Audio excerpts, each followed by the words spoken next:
Today is Wednesday, August 12th, 2026. Mute myself here. It is 6:30 and this meeting of the Montpelier City Council is called to order. Before we get down to business, I'd like to offer everybody a chance to come fully into the room. If you'd like to join me, I'm going to put both of my feet flat on the floor, take a few deep breaths in and out, and then I'm going to read a little something.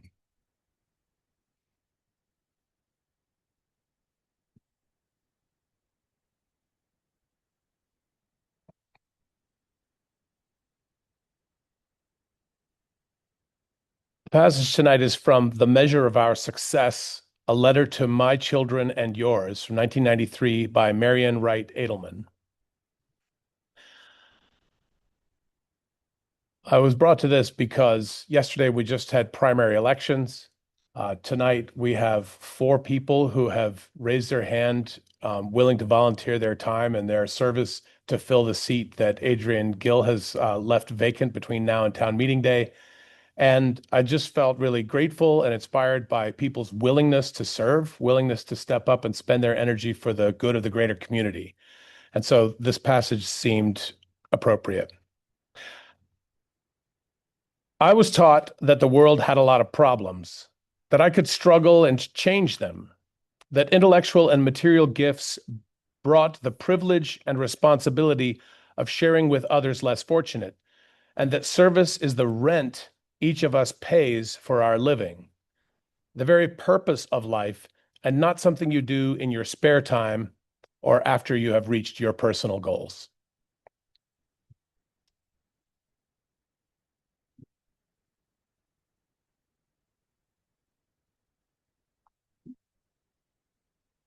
At 6:33, we're going to move on to item 2, the meeting logistics and remote introductions. Please display your first and last name if you are joining us remotely. When you're speaking, either here or on Zoom, please state your name and where you live. Please keep your comments to the allotted time so that others have the opportunity to speak. If you have several questions, please ask them all together. Please focus your comments on the agenda item under discussion. Please direct your remarks towards policies, decisions, and ideas, and not individuals. Avoid comments about a person's character or intent. Please wait to be recognized by the mayor before speaking. That's me. And please follow the rules of procedure included in the agenda packet, which guide how the meeting is conducted and may be applied as needed to maintain orderly discussion. And with that, at 6:34, we're moving on to approving the agenda. Does anyone have any changes? Oh, I'm sorry. Before we have another piece of business. We have 2 people joining us, 2 counselors joining us from not online. Counselor Doyle, will you just say your name? And Ben Doyle, District 1. Thank you. And Counselor Brown. Carrie Brown, District 3. All right, thanks. And John, do you have a sense of where that piece of business should fall? Is this the right spot? The remote introduction Your remote introductions. should be, yeah, like first thing before you do. Okay, all right, thanks. Anyway, it's done now. All right, so does anyone wish to change the agenda or modify it in any way? Okay, seeing no objection, the agenda is approved by unanimous consent. It is now at 6:35. We're going to move on to recognizing downtown business achievements. Just want to remind us that I think it was the last meeting when we just sort of gave a shout out to a national award that was granted to the Quirky Pet, which is one of our businesses, and we're proud of our businesses and we're grateful for everyone's contributions towards maintaining a vibrant and alive downtown. And so, in a similar fashion, the 7 Daisies Awards have just come out.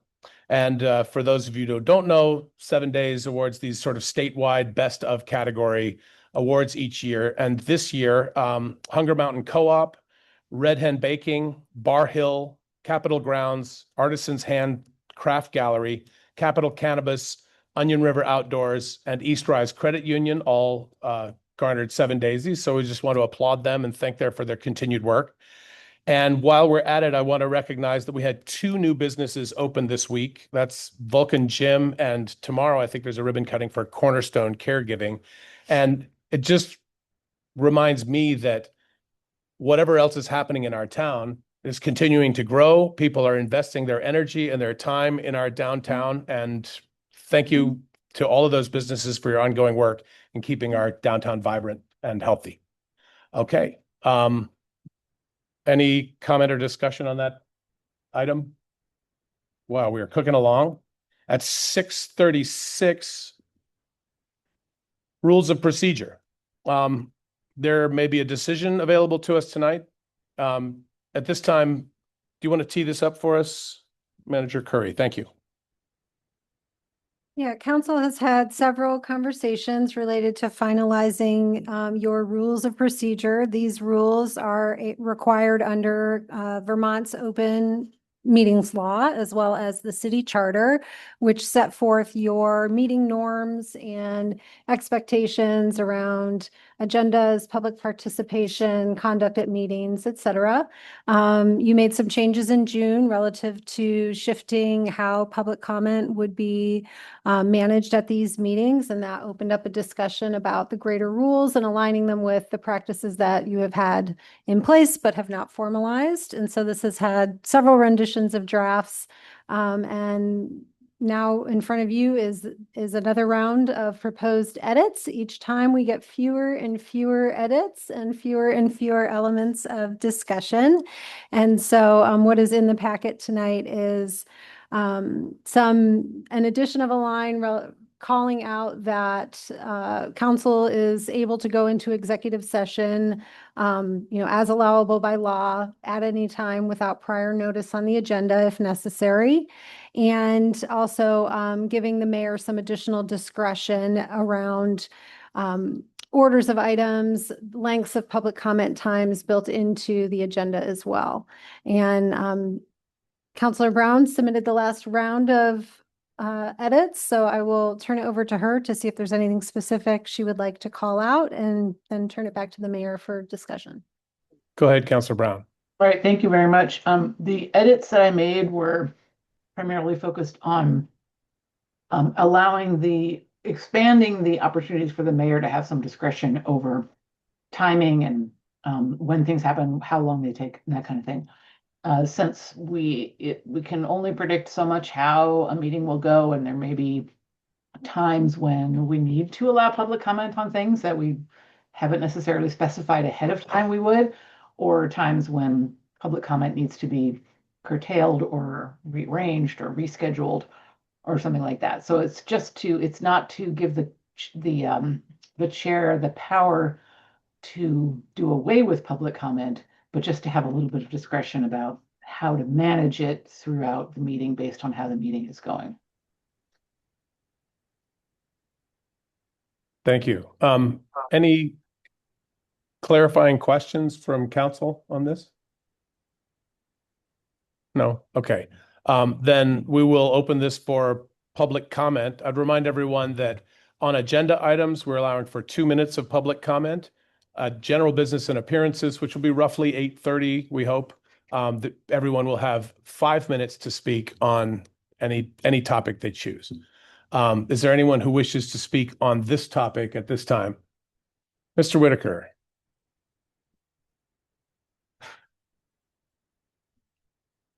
Steve Whitaker, Montpelier. I'll again correct the mayor that the last vote of the council made the timing on agenda topics 3 minutes. And you've been notified of that numerous times, and you continue to attempt to shrink it to 2 minutes. And that's not your prerogative, at least not yet. So it's indicative of the problem we're going here. We've been shutting down our city offices. We're shutting down our public comment time. We're basically going into a fortress mode of quelling dissent and the rampant dishonesty that's going on, which I will address at the general businesses and appearance. But my point is that you're going in the wrong direction, and you're doing it with ill motives. And I'm still quite upset that you put the tasers on the consent agenda so there could be no discussion, even after I shared with some of you the whole history of 2011, where we convened a committee and spent 6 months and decided those are not for us. And then without a steady police chief, without a resigning council person, y'all put that on the agenda so that there could be no public comment on it. And that's sleazy. That's just really sleazy. So I don't think I'm going to convince anybody here not to adopt these tightening rules or to create might convince you to create a subcommittee and look at other examples and how this is being subtly manipulated by a new city manager and mayor to close down and constrain democracy and transparency. That's probably the right thing to do, but I hold little faith. Thank you for your comments. I reject that characterization. Nevertheless, it is your right to express it. I would ask everyone to remember, please, if you can at all, avoid comments about a person's character or intent. Those are things that none of us knows about each other. Mr. Casey. Mayor's Council, thanks very much for having us today. I'm Connor Casey, State Rep for Montpelier. I think it's relevant to this agenda item. I'd like to address, there was an allegation against me in today's council packet, an email from Peter Kelman to the mayor and the council, which is unmistakably referencing me. It does say that, unfortunately, this is referring to the responsible contractor ordinance, which we'll discuss later. Unfortunately, the proposal was pushed through without adequate study by a brand new city councilor with very strong ties to construction unions, and in exchange for their support for him when he later ran for higher office.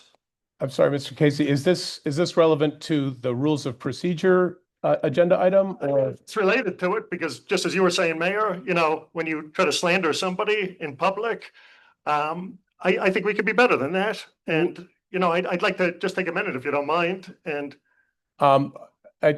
I will allow it, but I would ask you first, is this maybe better suited for general business and appearances, during which you would have more time? I think it does queue up for the discussion later on responsible contractor. I'd like to have it beforehand, if you don't mind. If that's okay, I would ask you to just wait till general business and appearances. We should be getting there relatively soon. No problem. I do appreciate your patience Yeah. and understanding. Thank you. I hate to ask you to wait, but we have to apply the rules evenly. Is there anyone else in the room that would like to speak on this agenda item, which is the rules of procedure that we are attempting to adopt? Is there anyone on Zoom that would like to speak to this topic? Okay. With that, and with all due respect, I will close public comment on this agenda item, and we will revisit the others coming up very soon. Is there a motion to either adopt this or punt it down the road? Councilor Brown? Yeah, I'm just noticing by Representative Casey's action right now that this is a reminder that sometimes the timing of general business and appearances, based on when other things happen in the agenda, might not line up particularly well. If someone wants to make a comment on something on the agenda that happens before the break, before we do general business and appearances, then it seems kind of moot at that point. So that is part of why one of the suggestions I made was that the chair will have discretion to move the break, although that's actually doesn't really address my concern, come to think of it. I didn't want to lock us into a break at 8:30 because we might start earlier or later. We might need to take a break earlier or later. But I'm not super thrilled with having the general comment at general business and appearances happen only at the break. And so that's why I put in giving the chair the discretion to make adjustments to that timing. That's it. Okay, thank you for that. I'll say that what I said last time, which was that having a set of rules that we all agree upon, to me, feels like the main priority here. If it is not a perfect set of rules, it can be amended at any time in the future, but it gives us a common understanding from which to work. And the idea of moving general business and appearances to later is a somewhat experimental move. We're trying it out for a number of meetings to see how it goes. And we may find that we don't love it, and we may find that we do love it.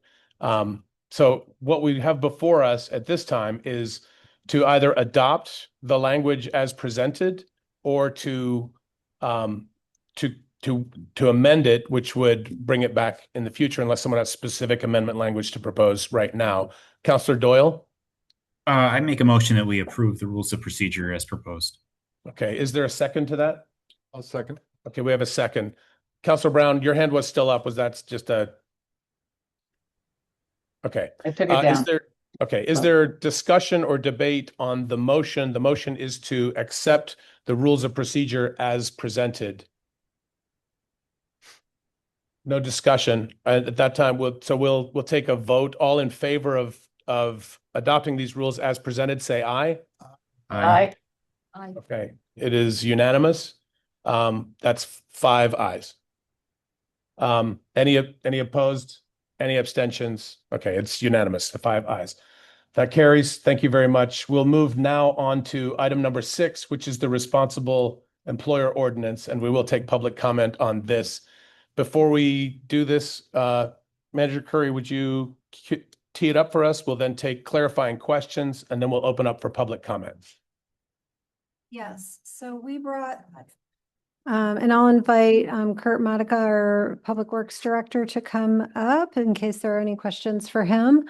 We brought this forward to you for discussion at the July 22nd meeting because 2 years ago, this ordinance had been adopted in 2019. 2 years ago, it was put on a pause. That suspension was set to expire in October of this year. And so we brought the item back to council for discussion about whether you wanted to enforce, amend, repeal this ordinance. And so at that discussion, we presented information about the administrative nature and requirements of the ordinance, compared wages for the wage standard that the ordinance set with staff who do similar jobs in our public works department, as well as some information about costs for projects above $200,000 and how this ordinance was expected to affect them. At that time, you directed us to bring this back for a repeal because this is held as an ordinance in the city code. We treat it with 2 readings and 2 public hearings in order to enact the repeal of that ordinance. And that is what's brought before you today. So it is noticed for a first reading and public hearing. If you wish to move it forward, it would go to a second reading and public hearing at the next council meeting on August 26th. Okay, are there any clarifying questions from council members before we open for public comment? Seeing none. Mr. Modica, do you have anything to add to that before we open up? No, I think that's a great summary. Okay, great. Thank you. Is there anyone in the room that would like to speak to this? We'll open the public hearing at this time. Thank you, John. Mr. Casey, would you like to go first? Yeah, sure. I'll get to the other issue later, I guess, but yeah, I wouldn't mind saying a few words about this. Again, thanks so much for having me, everybody. Connor Casey, State Representative from Montpelier. I was also the councillor who introduced this ordinance a few years ago, so probably no surprise that I'm speaking on it today. But I'd also like to speak as a member of the House Institutions Committee, which oversees the $200 million capital construction budget for the state, which does include prevailing wage. And, you know, as part of my committee, we spend a great deal of time overseeing the state construction projects. So I want to start with something pretty simple. You know, I think requiring responsible wages and responsible employment practices on taxpayer-funded projects, it's not a radical concept. Like it really isn't. It's a standard practice in state government and something that's occurred for a long time with an arrangement between labor and the associated general contractors who agree on these prevailing wages. So I think we need to ask, why should someone building a state facility in Montpelier be protected by one standard while someone doing essentially the exact same work on a city project be protected by another? To me, it's absurd. You could have 2 sites side by side with completely different standards, completely different wages being paid. And I like to think, as a capital city, we should be the standard bearer for responsible contracting, treating employees well, and not do the bare minimum, not go below the state standard. And I get it. The argument for the repeal seems to be largely focused on cost, from what I heard from the last hearing there. And that's a concern. We're all stewards of taxpayer money, and we need to take that seriously. But labor, a cost to be driven, it shouldn't be a cost that's driven as low as possible. It's people building our roads, it's people laying our water lines and rebuilding our public buildings after the flood. And they should be able to afford to live in the communities that they work in. Like a few years ago, when we had this hearing, you had a lot of frontline workers come in and they said, you know what, Jesus, I love coming to Montpelier every day. I love working in Montpelier. But the sad thing is, I'm never going to make enough money to afford to live here. So whether it be service workers or the people who are literally building the city that we live in, we shouldn't send them home at the end of a workday and say, you know what, you'll never afford to live here. And this ordinance isn't just about wages. It's workers' compensation coverage. It requires contractors to follow the law. And we need to be diligent about this because there's a myriad of abuses going on in this industry right now. It requires workers to be properly classified as employees rather than independent contractors. And misclassification is a huge problem in the industry. And I'm sure it's happening in the shadows here that we don't see, but could see with this ordinance. So it's not fair to workers. It's not fair it's not fair to taxpayers, honestly. So I think AFL is going to talk about this a little bit. I could ramble on forever on it. But I really think, if you could pivot from a repeal to an amendment on this, reasonable people could work together to work out the logistics of the burdensome paperwork that I heard was mentioned there, and try to find something that works for everybody. But just repealing this sends a terrible message to everybody. Burlington's passed this, Barry's passed it. We were the first ones, and we were proud of that. We should follow suit here.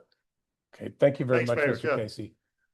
Mr. Bellini, go ahead. And Mr. Casey was afforded 3 minutes just now, so I'll extend that evenly to everyone on this topic. Mr. Bellini, go ahead. You have 3 minutes. Hey, everybody, I'm Dave Bellini. Good to see everybody. I do not know the language of what you are talking about. I did get the gist of it before, and I do understand the basic concept of it. I've been in unions my whole life. I'd like to offer what I think would be a good compromise for everybody, which is the cost before implementation. I mean, $200,000. I mean, you can't even buy coffee for a crew from Starbucks for $200,000. Maybe go with what Connor says, whatever the gist of that is, but $200,000 is nothing in 2026. Maybe raise, $200,000. I don't know if that does one street. I mean, if you're paving Interstate 90, that's one thing, but $200,000 for a triggering mechanism, maybe the compromise is to make that a little higher. Thank you. All right. Thank you, Mr. Bellini. Is there anyone else in the room that would like to speak? Mr. Whitaker? I won't need all my 3 minutes. Steve Whitaker again. I'm gonna honor a change of mind, to try to set an example for some of y'all. That I spoke last time for repealing this because it needs work, but I'd like you to consider not repealing it and start doing the work that needs to be done to find the solution for the smaller contractors. If it means finding an app for a tablet that makes it easy to do the accounting of what task order or wage scale certain functions are done at, there are solutions to the problems that I raised. But I'm persuaded by both Connor and Carrie's concern here, and especially the parity with the state capital bill expenditures. Why would we want to have two different wage scales in the capital city where much of the capital complex is, the entire Capitol complex is, and much work is gonna be done up there. And then we'll be losing the level playing field for contractors if we're allowing a disparate, we could be cannibalizing at the expense of the workers, cannibalizing the available contractors to work on the State House addition or renovation that they're about to do. So I'm changing my point of view and my advice from last time I spoke on this to say that we should just maybe suspend the ordinance for another 6 months and do the work to find the solution that brings everybody up to the same parity level of costs of wages and benefits. This idea that we're giving away Country Club Road to a developer as our only hope of getting housing that's affordable to the wage earners here in town is damn near criminal. And I'll pursue every angle on that. But if we want to look for the money that we need to pay the prevailing wage, let's look at the sidewalk project we just wasted doing entirely properly by letting the Parks Department, instead of our new approved sidewalk vendor that's in the packet tonight, letting the Parks Department ruin a whole section of sidewalk. They had no idea what they were doing, and it's a huge mess. It needs to be redone. It also wasn't packed properly so that next settling flood, paving not pitched on School Street towards 2 of the storm drains, a survey that needs to get redone for East State Street. Thank you, Mr. Whitaker. You're at time. At 3 minutes or Yeah, 2? sir. At 3 minutes. Thank you. Glad you wanted to hear it. Is there anyone else in the room that would like to speak? I don't know if I can hand this to you. There's one for all of you. You may, yes, thank you. Thank you for asking too. I appreciate that.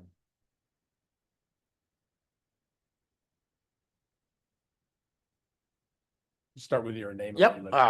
Good evening, Mr. Mayor, councilors. My name's Larry Moquin. I am the president of the Vermont AFL-CIO. I serve as the vice president of the Building and Construction Trades Council in Vermont, and I'm business manager for my local union, which is the laborers. I was part of this ordinance when it was passed in 2019, and I think I sent you guys some stuff today that you probably were able to look at, but I think that repealing it outright would be a disservice to your taxpayers. You guys set the example in 2019, and we don't want you to set an example. I read through the report done by the city manager, and for some things like the wages of what you start your employees may be less, but the crews that will be doing this work may have 10, 15, 20 years experience. So it's not apples to apples when you think about things like this. Providing benefits, according to most towns is important for your personal employees. So to do it for your contracted employees seems a little also counterintuitive. You guys say that the priority of the council is to invest in infrastructure, but when is human infrastructure taken into consideration? The people that make this town go, besides your highway works department, your parks, are all these workers that work for the owners. And I'd like to know how many projects this was actually used on. It would be interesting to see, because we have one example of a 10% increase on one project. How many bidders? The AGC supports these wages and benefits, which is the largest contractor base in the state. My union wages are probably close to $20 an hour different, and we're the base laborer. So this ordinance was not at all to help union contractors.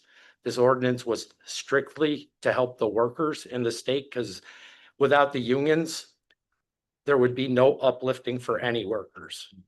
So I just would love to be able to work with you all on amending this and understanding where this came from, aside from just the cost savings off the workers, because those are the people who spend money in the community, which gives you those tax dollars to fund these projects. So the more money put into those workers' pockets is the more money that's going to be spent locally to make the city thrive.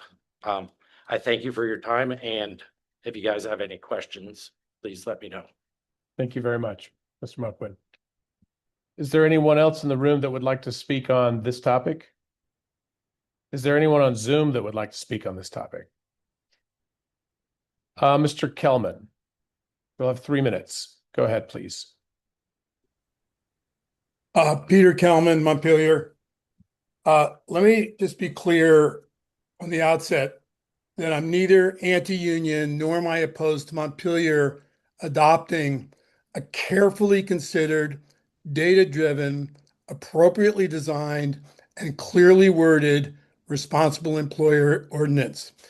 That said, the currently suspended ordinance does not, nor has it ever met these criteria.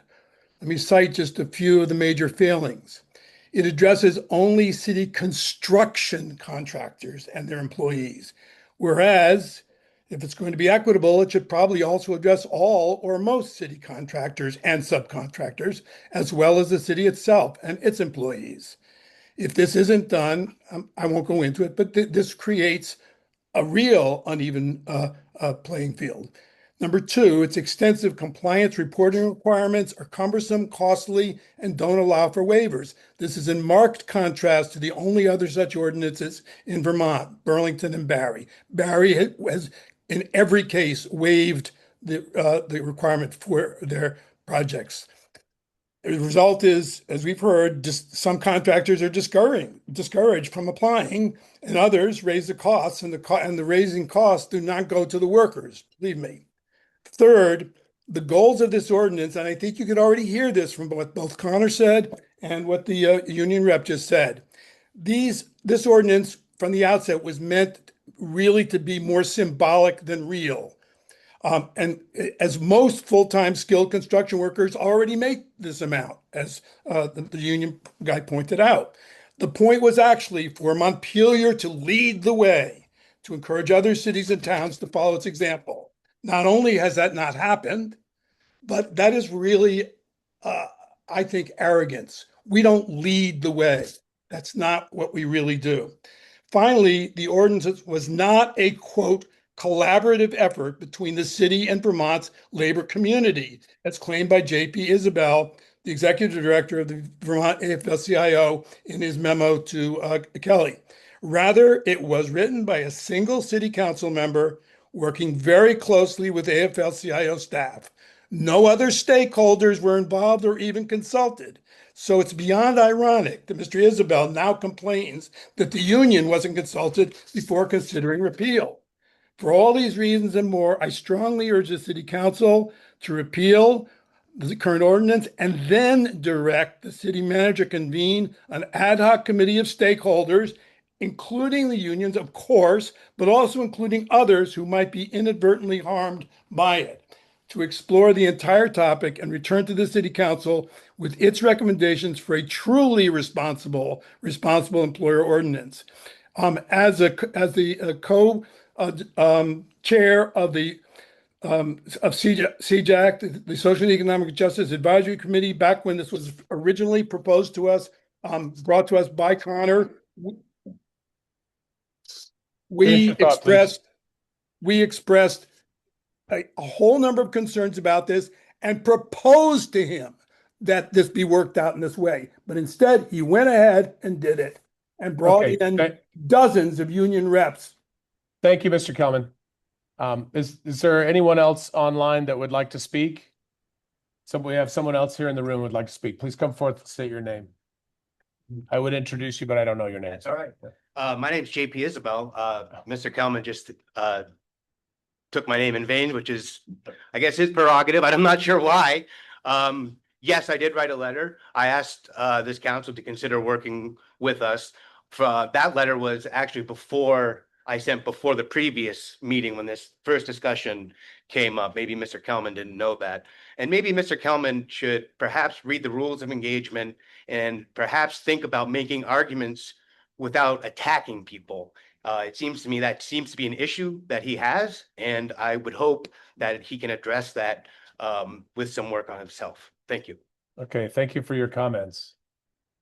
Is there anyone else who would like to make a comment at this time? Okay, I would just like to bring us back into the room. Let's all take a breath for a moment.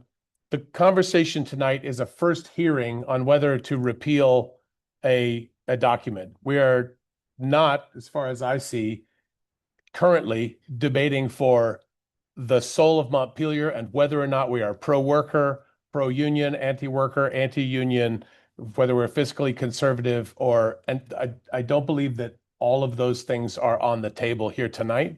Really, what we as a council want to do tonight is either move this to a second hearing, take the opportunity to learn more, or not move it to a second hearing. I believe that those are the options that we have, just to keep it kind of technical and narrow. Having said that, are there other questions or comments from council now that we've heard some comments from the public? And I do want to thank everybody who came to speak. Know that you were heard. None of this is the council trying to screw workers, right? That's not the conversation we're having, but it's a very passionate topic for a lot of us. I myself have been a union member most of my life as well. And anyway, I'll stop talking now. Is there anything else from council? Don't forget to close. At this time, we'll officially close this first hearing on this topic, the public hearing. Is there questions from council before we entertain a motion to advance this to a second hearing or something else? Wow, everybody's so quiet tonight. Jim, sorry, Councilor Sheridan. I'll advance it to the second hearing. Okay, we have a motion to advance it to the second hearing. Is there a second? Second. Councilor Cohn seconds. Councilor Brown? Oh, at this time, we'll have discussion and debate on the topic. Yes, thank you. Sorry, just before you begin. Of course, councilors say whatever you like. The motion is to advance to a second hearing, but go ahead, say whatever you like. That is what I intended to speak on. Yes. Go ahead. Yeah, no, thank you. I'm not trying to control what you say. You're a counselor. Go ahead. I am not in favor of advancing this to a second hearing. I'm not in favor of repealing this ordinance. I want to keep it, and I want to try to work on it and fix it and make it workable for both the city and the city's budget and workers, and general justice and fairness and support of working people in our community. So I wanted to make a couple of points in response to some of the things that I've heard in this discussion so far. The idea that Montpelier is some kind of an outlier by being the first to do this and only Barrie and Burlington do this. Well, the state actually does this as well. So does the federal government. We are not outliers. We are just trying to bring ourselves into alignment with the other two major employers of contracts on construction work. The reason why this is construction and not everything else, it would be great if it were everything else, but it's construction because that aligns with what the state is already doing and with what the federal government is already doing. So it's just a nice kind of clean alignment with what's already required. So contractors that are coming to us to submitting bids, many of them have experience with working for the state where they have had to comply with these requirements. Although at the state, it's not a $200,000 contract that triggers the need to pay prevailing wage. It's a $100,000 contract. So we're much laxer than the state is on this currently. And the idea that this is somehow symbolic, because the contractors are already paying prevailing wage, if that were the case, we wouldn't even be here now. We wouldn't be having this conversation. It would never have come to us. But the fact is that the problem that Montpelier is facing is that we're trying to solicit bids from contractors, and the prices that they're coming back with, if they were to comply with this ordinance, are higher than the city budget allows to be paid. So this is a problem with our overall budgeting and our overall planning for how to pay to get the work done. And this really ties in with the fact that we're not always paying our own employees the prevailing wage for this work. Because again, we haven't really committed as a city to pay the prevailing wage, which I said before, and I'm going to say it again, is the average wage. We're not talking about livable wage. We're not talking about a high wage. We're just talking about average. So it does feel to me a bit hypocritical to demand from our contractors that they pay the average wage if we're not paying our own employees for the same kinds of work an average wage. I also recognize that the administrative burden of having to report every single hour is, I believe it if contractors tell us that it's too high.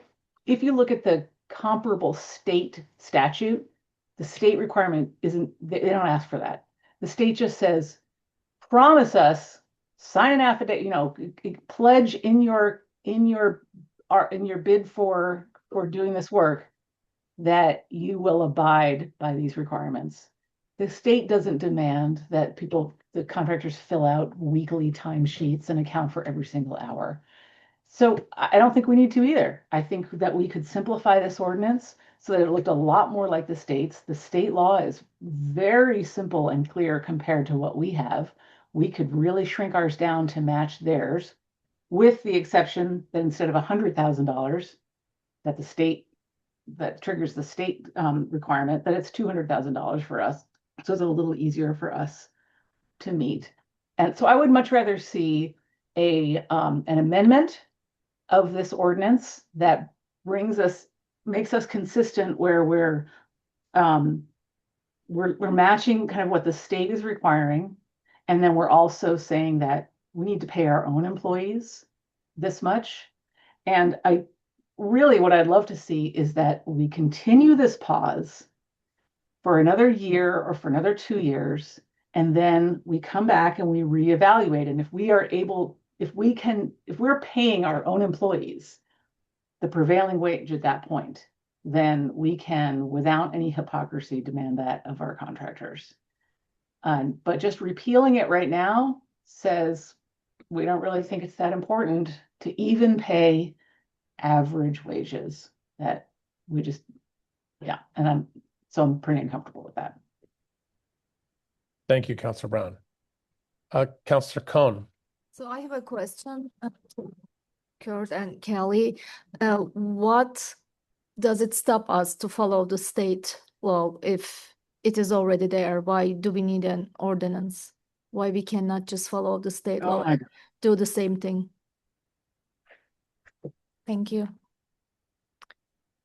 It's not currently part of our procurement policy, which drives decisions about how we enter in, go out and request proposals and enter into contracts. So that would be a void when this is repealed. We would rely solely on what the procurement policy currently says.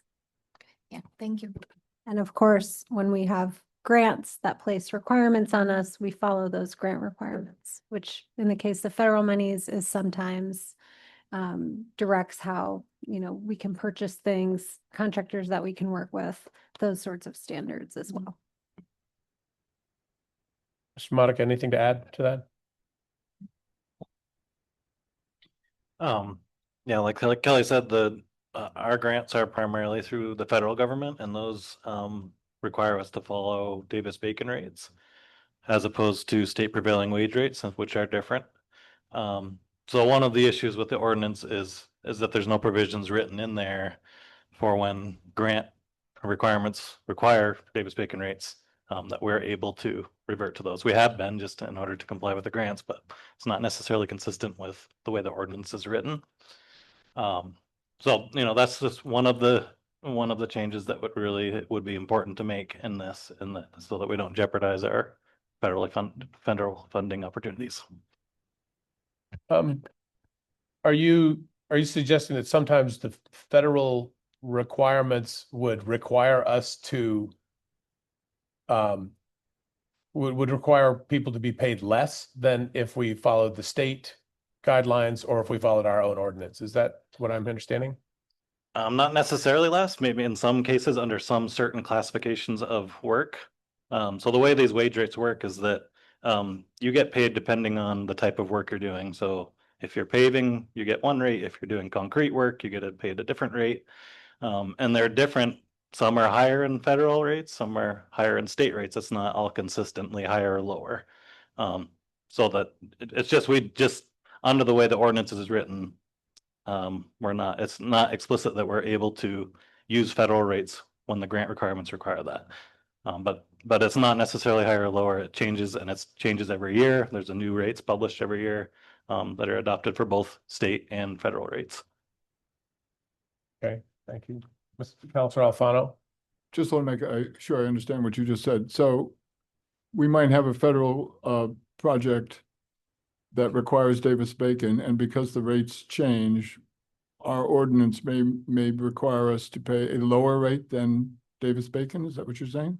I mean, that's possible in some cases, but if we were not using Davis-Bacon rates under a federal grant project that required Davis-Bacon, we followed our ordinance, which says just state prevailing wage rates, we'd lose our funding. So that's the bigger issue for me, is that the ordinance doesn't allow for, I mean, like I said, in practice, we have had to do Davis-Bacon rates on projects over $200,000 in order to maintain our funding. So Davis-Bacon would have to override. It would have to the override, ordinance, and the ordinance doesn't allow for that. That's right now. correct. Yep. Mhm. And it's not really a matter of higher or lower, because Right. it depends on the Could classification vary. of labor and what, Yeah. what that average is, for federal versus state wages. And it changes every year, so it's a moving target. I have another question just about timing. What's the status of the ordinance now? Currently, it's still paused, or is it Yes, it's suspended until October currently. suspended until October? So if we extend this to a second hearing to get more input, we can still make a decision to not repeal, to postpone, to pause again. I mean, Yes. okay. So really tonight is, because it's repealing of an ordinance, and I have questions about whether this should be an ordinance or a policy, and that's wonky, but I have my own questions about that. But narrowly, what we're doing tonight is either moving it to a second hearing. It will give us another 2 weeks to learn more about all of the varying opinions on the subject, and then we as a council would either repeal, which is the motion that we're having a hearing about, or not repeal and choose to do something else. Those options are still available to us.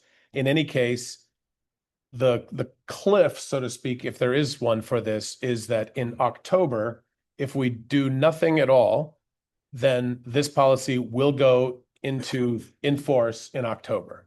And so as we had the options at the last meeting to either renew the postponement, repeal the thing, amend the thing, or do nothing, which in effect allows it to go into effect in October. Right. So those were the four choices. There was a motion made to repeal. We're here at our first hearing. If there are no other discussion or debate top points to be made here, then we'll call the question. We're right at about that. We're a little bit past the time that we'd had allotted for this. Is there anyone else that would like to make a statement about this specific motion or this topic generally before we call the question? Yes, Manager Curry. I just would request, if there is specific information that you would like brought back before second reading, you don't have to know that right now, but please give me a heads up in the next week, and so we can otherwise prepare answers for you. Okay. Councilor Alfano. Just one more follow-up question. If we if we have a second hearing and next meeting decide to pause to establish a working group to work on this, to iron out the issues that we've addressed, that we identified, is that I mean, that's a legitimate choice that we can make at the next. Yep, none of your options are foreclosed at this point. If we should theoretically at the next meeting say, oh, we're not going to repeal, we're going to amend, or we're going to do something else, are we then required to hold 2 hearings on That was that my motion? That was my next follow, yeah. Trying to get a sense of our timeline. Sure. So the clerk and I have had conversations about this. There's nothing that requires you to have a 2 reading hearing on an ordinance, either in our charter or in Vermont statute. It has been the practice of Montpelier City Council to do so. So because this has, held as an ordinance in the city code, we are following that practice here. Now, my recommendation would be if you are substantially changing your decision from one hearing to another, you would do another hearing. So you would have 2 public hearings on the decision that you are moving forward. Right now, that is a repeal.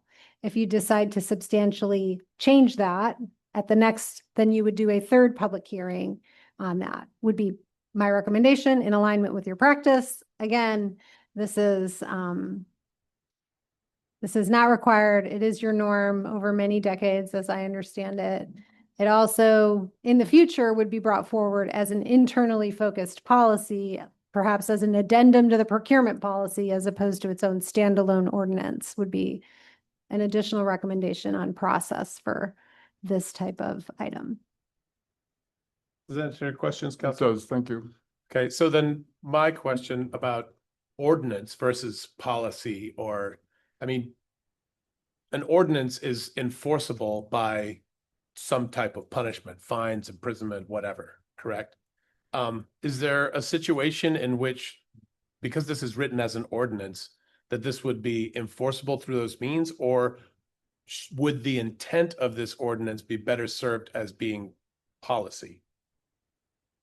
That's a question I would actually invite Mr. Casey to answer that question, if you'd like, since he was part of the original We office. had this conversation with our city attorney about how to treat this. And, again, his comment was, this isn't really even an ordinance, doesn't meet the standards for an ordinance.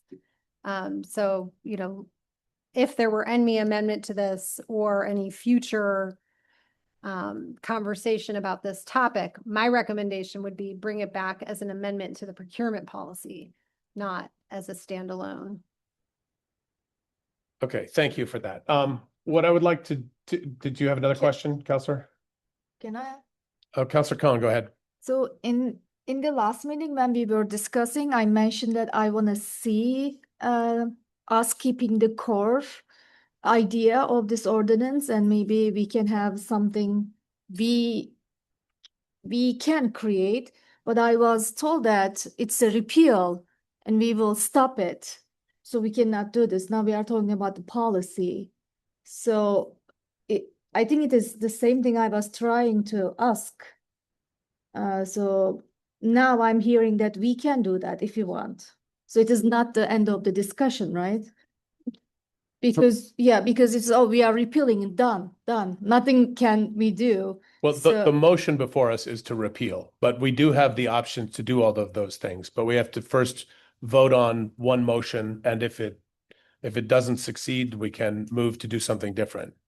No, yeah, I understand. I just wanna understand that if we can do this, maybe it will be better in the last meeting. We could have this discussion, and maybe this time we were hearing like all the things, amendments or other things we are discussing right now. That's all I'm saying. I feel like we already lost 2 weeks because we couldn't somehow understand each other in the last meeting. That's all. Thank you. Okay, thank you. Counselors, anything else? All right, then let's vote on this. And before we do, we've had a request from the manager that if there are clarifying questions, please get those questions in, I guess, as soon as possible to allow them as much time. I would also assume that union reps and perhaps Mr. Casey would also be willing to field questions from us if we have them following this meeting. Yes, I mean, one thing I would just say, Mayor, is I don't believe the second hearing has to be in 2 weeks, right? Might it make sense to postpone that second hearing so that the council can get all the information they need to make an informed decision on this? at a later date, but before the October repeal? I think that would be a possibility. At first, let's take a vote on the motion before us, which is to advance to a second hearing. I think I'm just going to go straight to a roll call on this because I don't think we're going to have. So let's start with you online, Counselor Doyle. Oh, sorry, Counselor Alfano, before we go ahead. I'm just wondering if we, it sounds like there are enough problems. I mean, if we have an ordinance that may not even qualify as an ordinance, yes, repeal is a solution, one solution, but what's, Kurt, from your point of view, the difference between pausing, what's the issue with pausing for another year while we figure it out and either make it work or decide that it's just not going to work and repealing it outright? I mean, that's certainly up to the council. I mean, I think some of the considerations are around legal advice as to the best area to implement this sort of requirement, whether it's policy or ordinance. But yeah, from a management perspective of projects for public works, whether it's suspended or repealed doesn't really change for us. Okay, good, thanks. Okay. Okay, so I will say, if counselors, I don't have to say this, you know this, but if you would rather not repeal, but would rather take some other action, then you should not vote yes to repeal, right? Counselor Doyle? Yeah, thanks. I appreciate the conversation and views that have been expressed. I am going to vote forward. I just want to express my own opinion that I'm going to vote to move it forward towards a repeal. Not because I think that that's the ultimate solution. I just think that I think that there are other ways maybe to achieve these goals. And I think there's some other steps that we need to take to make sure that this is actually serving the city well. I think the current ordinance doesn't seem to be doing that. And so I think we really need to, at a minimum, significantly tweak it. And that's why I'm moving forward. I would vote to move it forward to the second hearing. And maybe there's some kind of solution we can come up with in the interim of, either a working group or something like that to try to achieve the same goals. But I do think what we have right now isn't working and we need to change it. That's just my opinion. Okay, thank you. We'll keep your microphone on. We'll move to the vote. The motion before us is to advance this to a second hearing. Counselor Doyle, what say you? Aye. Okay, Counselor Brown? No. Okay, Counselor Cohn? Yes. Counselor Sheridan? Aye. And Counselor Alfano? Yes. So that's 4 ayes, 1 no. The motion does pass. This conversation is not over. I would encourage everyone to learn as much as you can from as many different voices as you can, and we will move forward to a second hearing. You didn't actually set when, whether it's the next meeting. All right. So we do have to do that. Okay. Is there any reason it should not be the second meeting? Well, let's open that up to counselors after hearing Mr. Casey's comments. Does it make sense to do it at the next meeting, or does it make sense to give ourselves an extra 2 weeks? Thoughts? Counselor Doyle? I would give it an extra 2 weeks. Okay.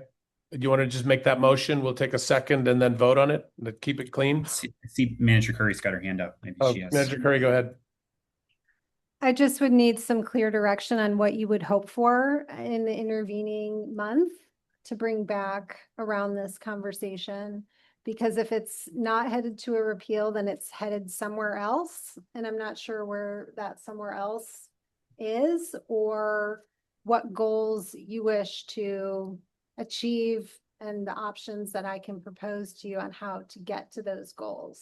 So I'm not clear on what you are hoping for if it's not headed towards repeal right now. Boy. I can Go ahead, Counselor Cohn. I can explain my thinking. I personally want to see resolution says that we want to establish or succeed the core idea of this ordinance, and we can discuss to repeal it. If we decided to repeal it, then we can create a another one. It doesn't have to be ordinance. It could be policy or other thing. But before doing that, it is good that as a council saying that, okay, we are stopping this ordinance, but we are behind this idea to make it more fair environment for workers. So resolution, maybe repealing, stopping, but definitely having something else instead of this, which fulfill our promise to our community.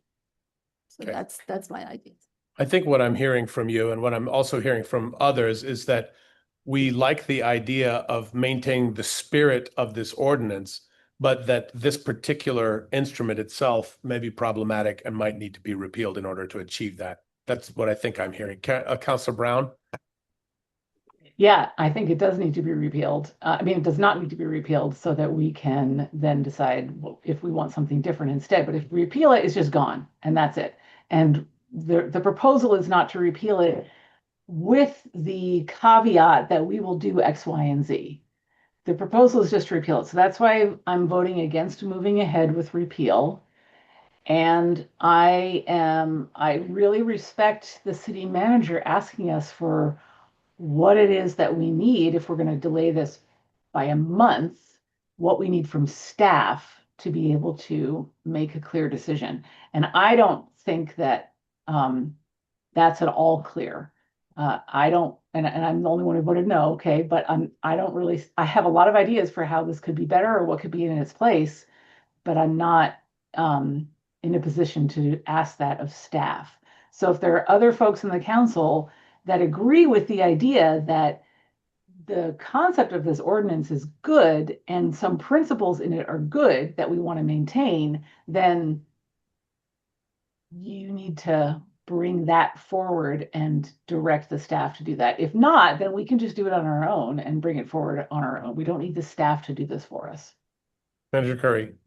And I guess where it's opaque is, I'm hearing a principled political commitment to, the goals of equity, which I totally understand and get, and how they resonate with you all as a board and your broader goals. What we're talking about is an operational direction. And so if any future thing that you want us to bring back continues to be an operational direction, some detail around that would be very helpful. So we can, like what I'm hearing from Palin is we could repeal this ordinance and the operational direction that it currently includes and make a statement of commitment, which is a political resolution committed to the principles of equity. And if that's sufficient, I'm happy to draft something or work with you all to draft something to bring back as your own statement to the public. But if there is further items around, we want staff to behave a certain way in regards to certain categories of contracts, then that's what I need clarity around. Councilor Doyle? Thank you. I think, maybe I can just speak in more detail about my thinking around this. Is number one, like I want to learn more about, the distinction between the ordinance and the policy, right? Like, why is this going to be why is this an ordinance as opposed to just being an amendment to the procurement policy?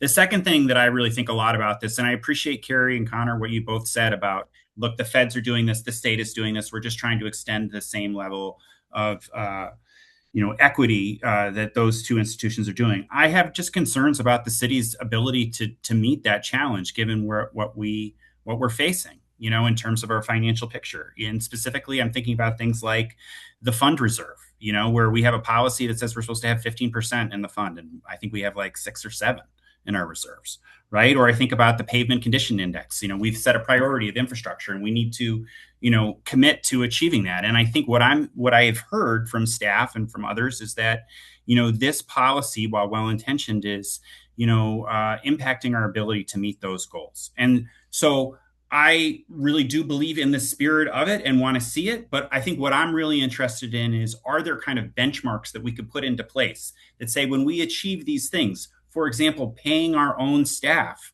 the prevailing wage, then yes, let's implement a policy that allows us to provide contractors with prevailing wage, right? So it's like, I do appreciate there are times when Montpelier needs to lead, right, as a city. But at this particular moment, with all the challenges that we're facing, I think we just need to be really sure-footed about when we decide to lead. And that's why, Kelly, if you're asking, excuse me, Manager Curry, if you're asking like what I would like to see to move the conversation forward, I think it's just more education about the distinction between the policy and the ordinance. And also, and I'm happy to work with others on this if people want to do this, to draft some kind of policy amendment that has specific benchmarks that we could, move forward in this direction when we've achieved these goals and we're best positioned to move forward. That's the direction I can provide. Okay, Councilor Alfano. I would just add that, given what the council has on its plate in the next 2 months, I don't see this advancing very far in terms of amending the current policy, or even, I mean, we could certainly establish a working group to work on a new policy or ordinance. But I don't think we're going to fix this one before we have to decide before this October deadline. So I mean, I see no reason to extend the time for the second hearing. Let's hear what people have to say based on what they've heard tonight, and come prepared next meeting to decide which way we're going to go. City manager asks a very good question, and we ought to give you that answer, but I don't think it's going to happen tonight. I think it could very well happen next meeting. Councilor Cohen. Yeah, and based on the staff recommendation, I see this ordinance as a tool to do a better things. And as of now, this tool is not working well for the staff to do their jobs or to do to have projects. So that's why I think, yeah, repealing this, then start a new chapter, which I listed a couple of the ideas, just all brainstorming. So I will be voting accordingly. Thank you. Councilor Brown, hopefully last comment here. Go ahead. Okay, thanks. I also think there's no need to delay this. I think we can do this 2 weeks from now. I do want to just be really clear. I think Ben really summed it up, that the reason why this has not currently been working, or theoretically would not work, is because it's too expensive and the city feels like it can't afford to pay this amount of money for contractors. So let's just be really clear about that. I also am not sure that we've ever actually used this policy, this ordinance. My impression, and maybe I'm wrong about this, but I think that it was more seeing what the bids might come in at if we were to enforce the ordinance. They were so high that we felt like this is too much for us. So I'm not sure we've ever even actually done this. Just to be clear on that. So I think we should go ahead and move ahead in 2 weeks. And then if it gets repealed, I'm happy, I will be thrilled to work with anybody who's interested in working on something to replace it, whether it's a policy or a different version of the ordinance or anything. I think we can definitely do better. Mr. Monica, would you like to respond to what the whole idea of has it been used, I think is what you're. Yes, I am. So there's been 2 projects where we implemented this ordinance. One was the paving contract, and the other one was the school street water main. So that's been enacted twice that I'm aware of. And the school street project was the one where I think you had said it basically resulted in a roughly 10% increase. Right. We asked both of those contractors per estimate on the cost implications, and we only received the one from the school street contractor. And yes, it was approximately 10%. Okay. Councilor Sheridan, last comment? I haven't made a comment, so thank you for that. Yeah. I'd like to just set my position very clear. I don't care if we repeal it and go on to something else. I don't care. My loyalty is to the people of this city who put me here, not the state, not the federal, not the unions. The people who put me here is where my loyalty is, and I want to do the best thing for them. All right, thank you for that. So I've heard one person say, let's kick it out 2 extra weeks. And then I've heard 2 folks say, let's just do it for next week. Do we have to do this through a motion, or can I just say we're doing this? Well, historically, the motion is all in one. So splitting them up like this, maybe you better do it as a motion. Okay, we'll do it as a motion. Counselor Alfano, could you offer something to the Yes, effect? I will move that we set a second reading for the repeal of the responsible employer ordinance for August 26th council meeting. Okay, is there a second? Second. Okay, we have a second. Any discussion or debate on this topic? Oh, thank you. All in favor of moving this forward to a second hearing on August 26th, say aye. Aye. Aye. Okay, any opposed? Any abstentions? The ayes have it. Thank you very much. And now, and thank you for everybody for coming and listening and for the insight and perspectives you will continue to offer between now and when we come back. We're now at 7:41. Whew. Moving on to item number 7, which is the District 1 vacancy. We are only 26 minutes behind schedule. We were doing so great for a while there. But this is important, right? So, okay. So, Manager Curry, would you like to tee this up for us, please? Yes, and then I will sit back and let you drive. Oh, thank you. So Adrienne Gill resigned from her council District 1 seat last month. And per the city charter, when a vacancy in the office of council member is created in a time that is outside of 90 days within an election, this body has the authority to appoint the replacement, which is an eligible candidate to represent the constituents of District 1. So you have all received 4 applications for this position. Paul Costello, Sean Linehan, Keith Schumacher, and Megan Smith. Thank you all for applying. So it is your course tonight to decide how you would like to vet those candidates. If you wish to interview them, if you wish to have discussion first, I'll leave that all to you. You are also able to go into executive session under 1 VSA 13(3), which allows you to have executive session conversation of an appointment. And then you would come out in the public session and make your selection and describe your reasons for that if you so wish. Okay. Stop there. This appointment will serve until the next town meeting day, which will then have an election for candidates to then serve out the remaining year of Councilor Gill's 2-year appointment. Great. So that means that the next town meeting day, there will be 2 open spots for folks to run for District 1. One for the remaining term of Councilor Gill's term, and one for the seat that is currently occupied by Councilor Doyle for 2 years. So first, just out of curiosity, I don't know everyone by face, who is here in the room that has put their hand forward? Mr. Costello is here. Megan Smith is online, I see.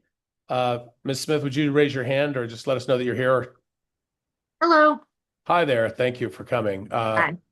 I see Mr. Linehan there right next to Ms. Smith. Welcome to say hello as well. And then Keith Schumacher is here in the room with us as well. Great. So first, before we go into that, are there any clarifying questions about what we're doing, how this works from council? Not questions directly for the applicants. Are there any questions from council? Seeing none, what I'd like to do is to invite the folks to say a word if you would like, and then if council has questions for them, I would like to encourage council to ask the same questions of all applicants just to keep things fair and even. We could go in any number of orders, but if I'm not mistaken, the order that the applications came in were first Mr. Schumacher, then Ms. Smith, then Mr. Linehan, and then Mr. Costello. Is that correct? Okay.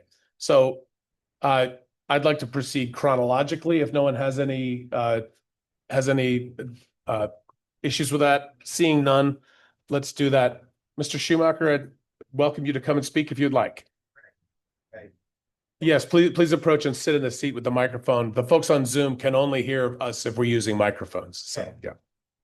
And first of all, thank you and thank everyone very much for putting your hand forward or your hat forward, whatever the phrase is, for being willing to serve. It's a lot of work and we really appreciate it. Well, you're welcome. Please have a seat and say anything you'd like and then be ready for some questions. Well, the day I decided to apply, I didn't wake up that morning thinking I'm going to apply for this role.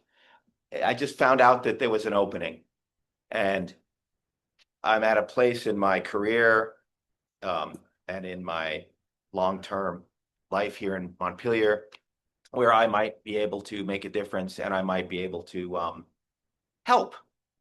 And it's partly based on my life and the career that I've chosen and how things have evolved, and I find myself with time.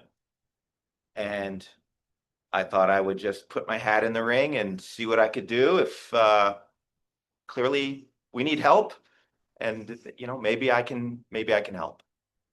And you should all know that I'm not someone that is practiced at being a council member. I haven't done it before. So I would be filling in this position for this previous person in the spirit, hopefully, that they served. And it would be a real learn. It would be an honor for me to work here with you all. And that's kind of where I'm at right now. Great. Thank you so much. Welcome. I'm going to ask you a few questions that I think or are predicting are on the minds of more than one counselor, so that just for efficiency, and then I'll open up for counselors to ask anything that I may have missed. I really only have two questions. One, well, I guess it's three. If seated now at this time, would you intend to seek election in March, in town meeting day? No. Right now, my thought process is I'm provisional. I'll be here. I'll fill in the role. I'll do what I can until a candidate comes along who may be better than me and may be more capable, or someone that runs and wins, and that's fine. So I wasn't planning on it. However, if I really love it here, I might want to stay. So I originally, no, but potentially yes, if I'm feeling like I'm making good use of my time and I'm being effective. Great. And I'm helping. Similar question. If not seated, would you consider running in March? If we seat someone else and we don't seat you at this time. I would consider it. Okay. And then I think we've all had a chance to look over your resume and see your sort of work experience and that type of thing. Can you think of any reason that you might have, that there would be a conflict of interest between your role serving as a counselor and your professional or personal life? Well, I don't think there's anything obvious that would prevent me from working here. My career is changing a bit. I'm evolving from one thing to another. And so I have this construction company, and I'm moving on from that. I had a partnership, and that all dissolved. And now I'm kind of more independent, sole proprietor. And I would hope that if we would forestall any obvious conflicts before they took place, we would make sure that didn't happen. Sure. Great. For sure. Other counselors, do you have questions for Mr. Schumacher? Okay, seeing none. Thank you so much for your time and for your willingness to serve. We're going to have a similar conversation with everybody else before we deliberate and make a decision. Thank you. Thank you. Thank you. All right, Ms. Smith, I believe you're chronologically next. So let me just pin you so I can see you here.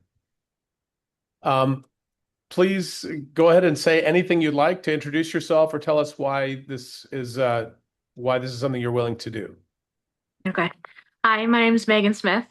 I want to participate with this is because I'm looking to be part of the community. I grew up here and I've always been an active member of any specifically student council programs at my colleges and growing up. And I have some things that I have been thinking about for quite some time that I think would be really helpful for this town. And so there are things that I want to address and also continue the conversations and the meetings that you guys are having. Great. Thank you very much. I'm going to ask you the same questions and then open it up to counselors if they'd like to. If you are seated during this round, is it your intention to run for the seat or one of the seats in March? That would depend on my proficiency and if I was the right person. If I truly believed I was the right person. Okay. And I was getting positivity from. Okay. And absent that opportunity to test drive the role, if you're not seated now, what are your feelings about running in March? That would depend on how things are, seeing the meetings and seeing if I am the right person for the position. And also because I have specific things that I want to address, if those would be appropriate. So. Okay. Would you like to say anything more about those specific things you'd like to address? So the biggest thing I want to move forward with is or show up is that the dorms up at the college area, I want to bring those to the community. I want people to be able to live in there, just like they're living in, I think it's Dewey Hall. Yes. Yeah, that's the biggest thing that I want to work on. Okay. All right. Thank you for that. And is there anything in your personal or professional life that might create a conflict of interest with serving as a city councilor? If there's anything addressed with people with disabilities, I have epilepsy and I am an SSDI, so I don't know if there's any conflict there. Okay. Nothing comes to my mind, but councilors, would anyone like to ask questions of Ms. Smith? Councilor Cohn. No question, just an appreciation. I really want to thank everyone, all four of you, show interest in this position, but especially I want to thank Megan because we need more women. So like 4 candidates, only one is a woman. So I really appreciate you having that interest and courage. So thank you. Thank you. Thank you for that, Councilor Cohn. And thank you, Ms. Smith. As I just mentioned, we'll have a similar conversation with the other applicants, and then we'll make a decision, hopefully tonight. Thank you very much. Thank you. Mr. Linehan, you are chronologically next. You have the floor to say whatever you like at this time. Thank you. Yes, I'm Sean Linehan, live on Crestview Drive. I currently serve as a planning commissioner. I've been on the planning commission for the past 2 years, and I'm really invested in seeing the city moving forward right now, post-pandemic and post-flood, and seeing Adrian Gill's replacement be somebody who kind of carries forward her legacy and attitude that she brought to the council of being forward-looking and moving forward with a Montpelier that it will work for everybody and be stronger tomorrow. Great, thank you. So same questions. If seated during this process, would you intend to run in March? I think at this point I would intend to run. Okay. And if not seated during this process, is your answer the same? I believe so, yes. Okay. And is there anything in your personal or professional life that would create a conflict of interest with you being able to serve? I don't believe so. I currently the primary caregiver of 3 children, which allows me the time to serve on the planning commission and potentially the time to serve on city council. Okay, thank you so much for that. And thank you for all of your work on the planning commission. That's very important work and we really appreciate that. Any counselors have additional questions or comments for Mr. Linehan? I see none. Mr. Linehan, thank you so much for coming tonight and for your service to the city and your willingness to serve on council. We'll have a conversation with Mr. Costello and then we'll deliberate and we'll make a decision. Thank you. Mr. Costello, would you please come forward? Paul Costello. Thank you, Mayor. Thank you. And councilors.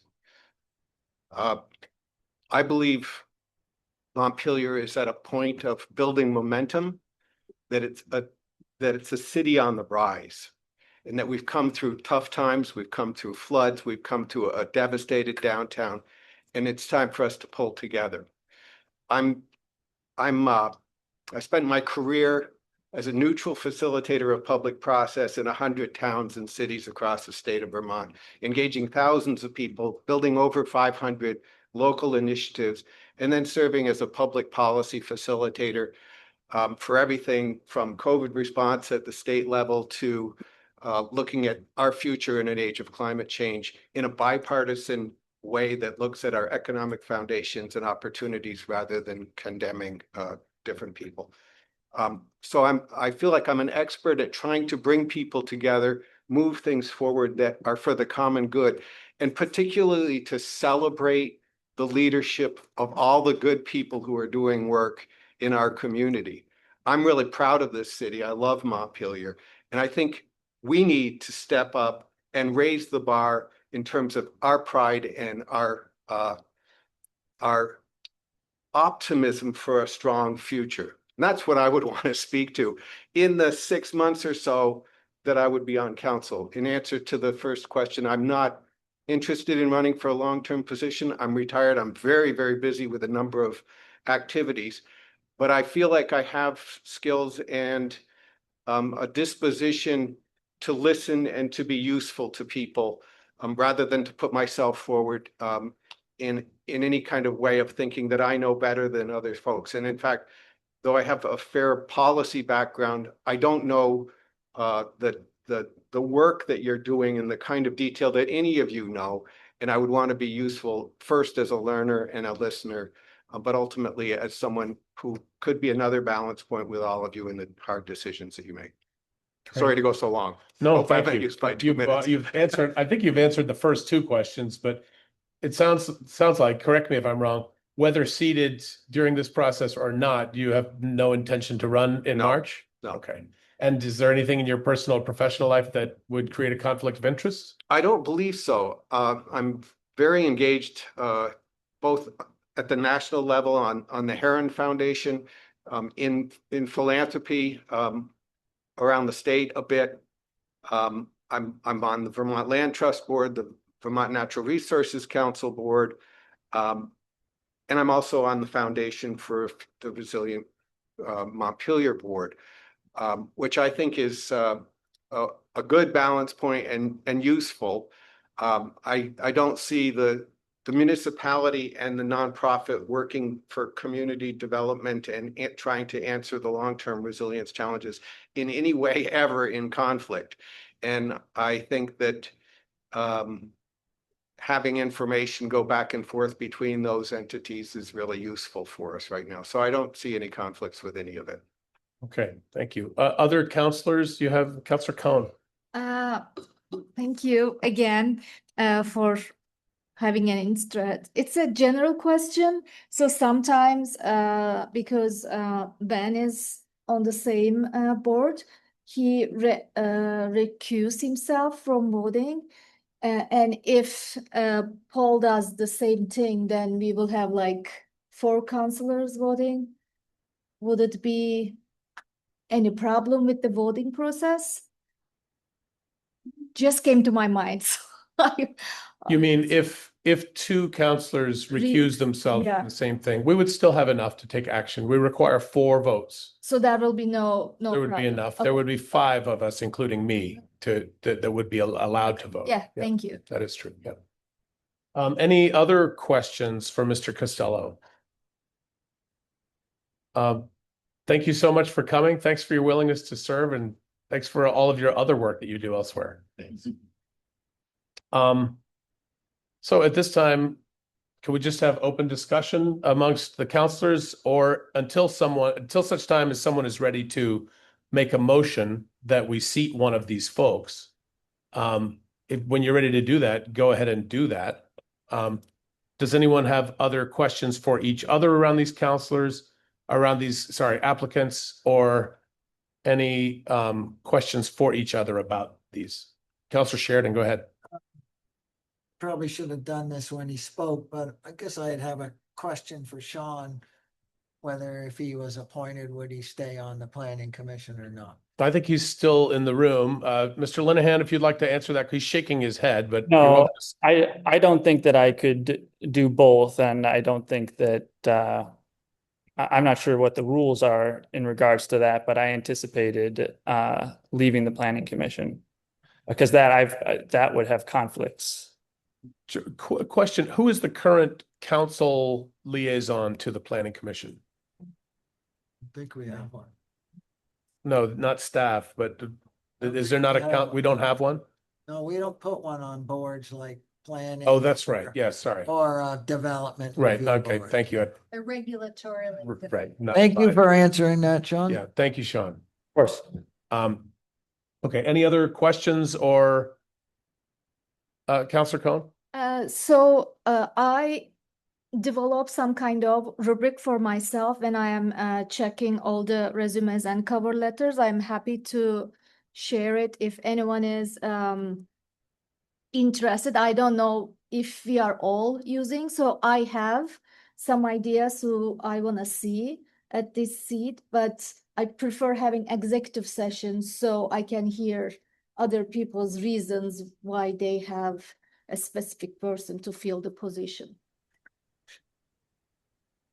So in order to go into executive session, we need Yeah. to have a finding that, help me out here, John. Pretty sure this one is what you don't need to have a finding. We don't need a finding, Because okay. it's gonna be a personnel. Yeah. So if you'd like to just make a motion to go into executive session, we Well, I'll can, double check. yeah, just double check it for us. We want to make sure we get it right. Just go. Yeah, we did this for years.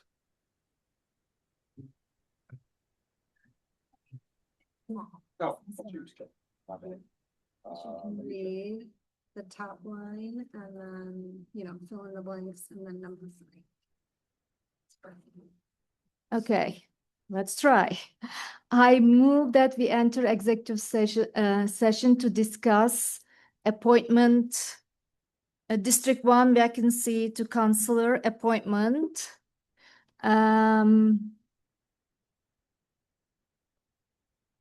Oh no, what is it? Sorry, I'm like. Is that it? Is there anything else? I think that's it, right? Because the other is in the. You have to read number 3. Yeah, didn't I say? Okay, let me start again. I move that we enter executive session to discuss the appointment of District 1 vacancy to councillor pursuant to 1 VSA 313A. 313A 3. 3. Okay, the You motion, want me to the motion before us, well, is there a second? Second. All right, Councilor Sheridan seconds. The motion before us is to enter executive session to discuss the appointment of District 1 vacancy to council pursuant VSA 313A 3. 3, yeah. All in favor, say aye. Aye. Aye. Aye. Any opposed? Any abstentions? I think that's 5. Is that right? 1, 2, 3, 4, 5. Ms. Smith, do you have a question before we go into executive session? You're muted. Well, there we go.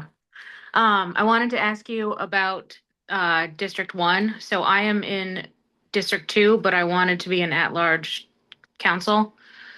So I was wondering if that was something that you have the ability to vote on that. I don't believe that is the case. Okay. But we'll address it when we come out of executive session, if that's okay. Okay, thank you. All right. All right, thank you. All right, so with that, we're entering executive session. Right. Ben and Carrie, I emailed you a meeting link. Thank you.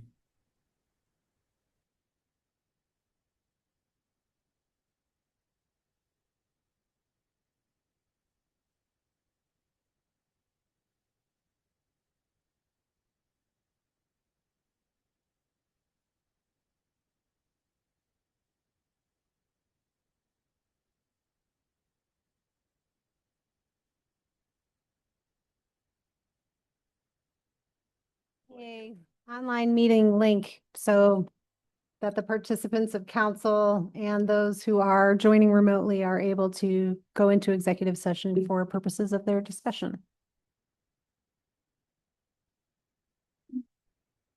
And with any luck, we'll be able to enter executive session, come back, deliberate publicly, make a decision publicly, and still be on track for general business and appearances around 8:30. That's the goal. Okay. All right. Okay, I got it. Thank you. All right, so counselors will go to the city manager's conference room.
Ladies and gentlemen, it's 8:15.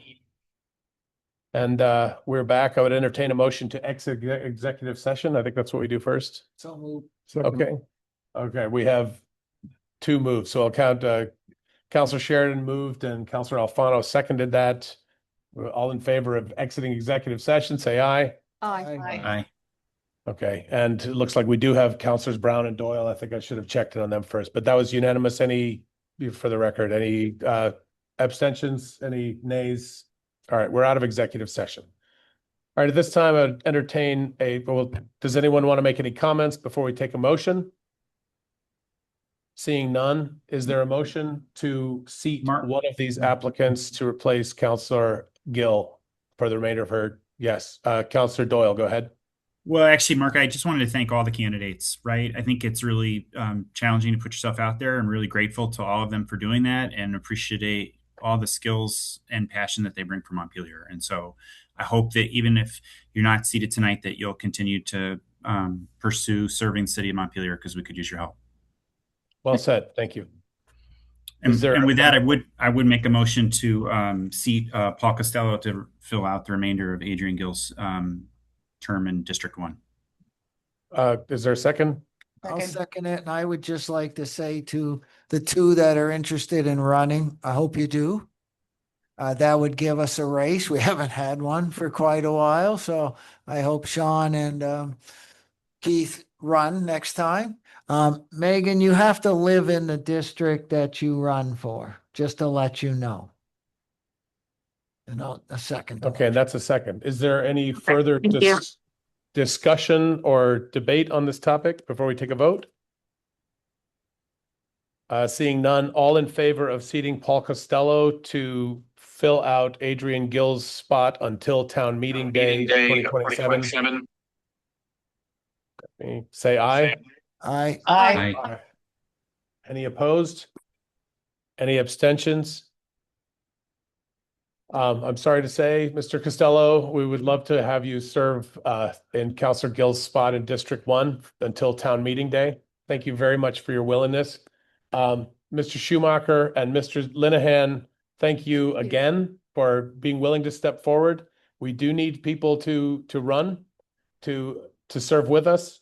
So thank you for your willingness, and we'd like to encourage that. Mr. Counselor Sheridan, you want to say something? Yeah, I think Paul should go over there and sit down. Paul, would you care to join us? Were you planning to stay the rest of the night? Is that how it works? I think we have to be sworn in, right? Yes. He has to be sworn. He has to be sworn in, but he can start right after that. Why don't I can sit here until it's. Well, the next item on our agenda is a break. So before we formally close this agenda item, are there any other words, questions, comments, emotional outbursts from council before we break for recess? Okay, just once again, I know we said it too many times already. Ms. Smith, thank you for your willingness. Mr. Linehan, Mr. Schumacher, thank you for your willingness, and thank you for your potential willingness to run in March. With that, it is 8:19. We're in recess until 8:30.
Yeah, it's 8:30. As soon as Sal comes back, we'll get going again.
Ladies and gentlemen, it is 8:31 on, we are behind. It is 8:31 on Wednesday, August 12th, 2026. This meeting of Montpelier City Council is called back to order. Before we go to general business and appearances, we're going to swear in our newest counselor, Paul Costello.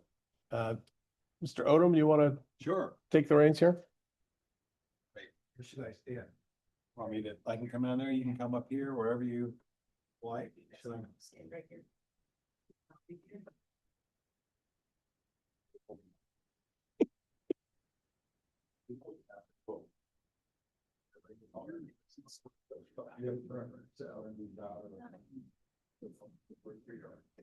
It says I can on that Western border, right?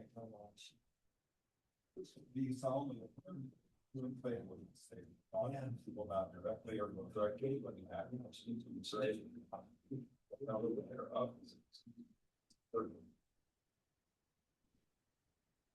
Do you solemnly affirm that you will faithfully execute the office of council member for the city of Montpelier, there in right and justice to all persons to the best of your ability and the law and to the company of the all right, small.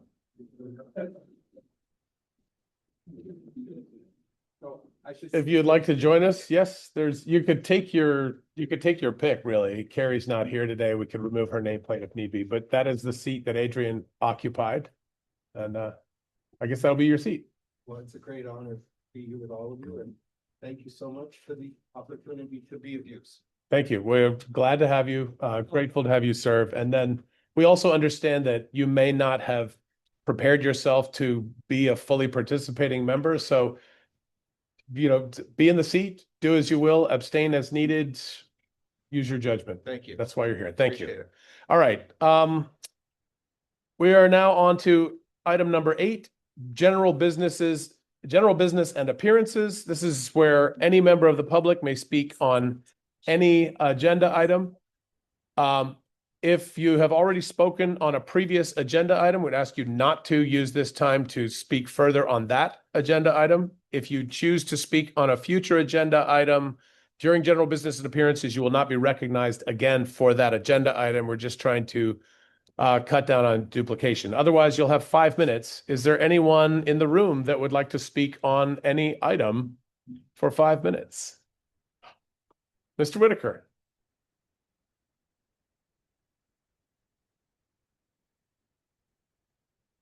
Thank you.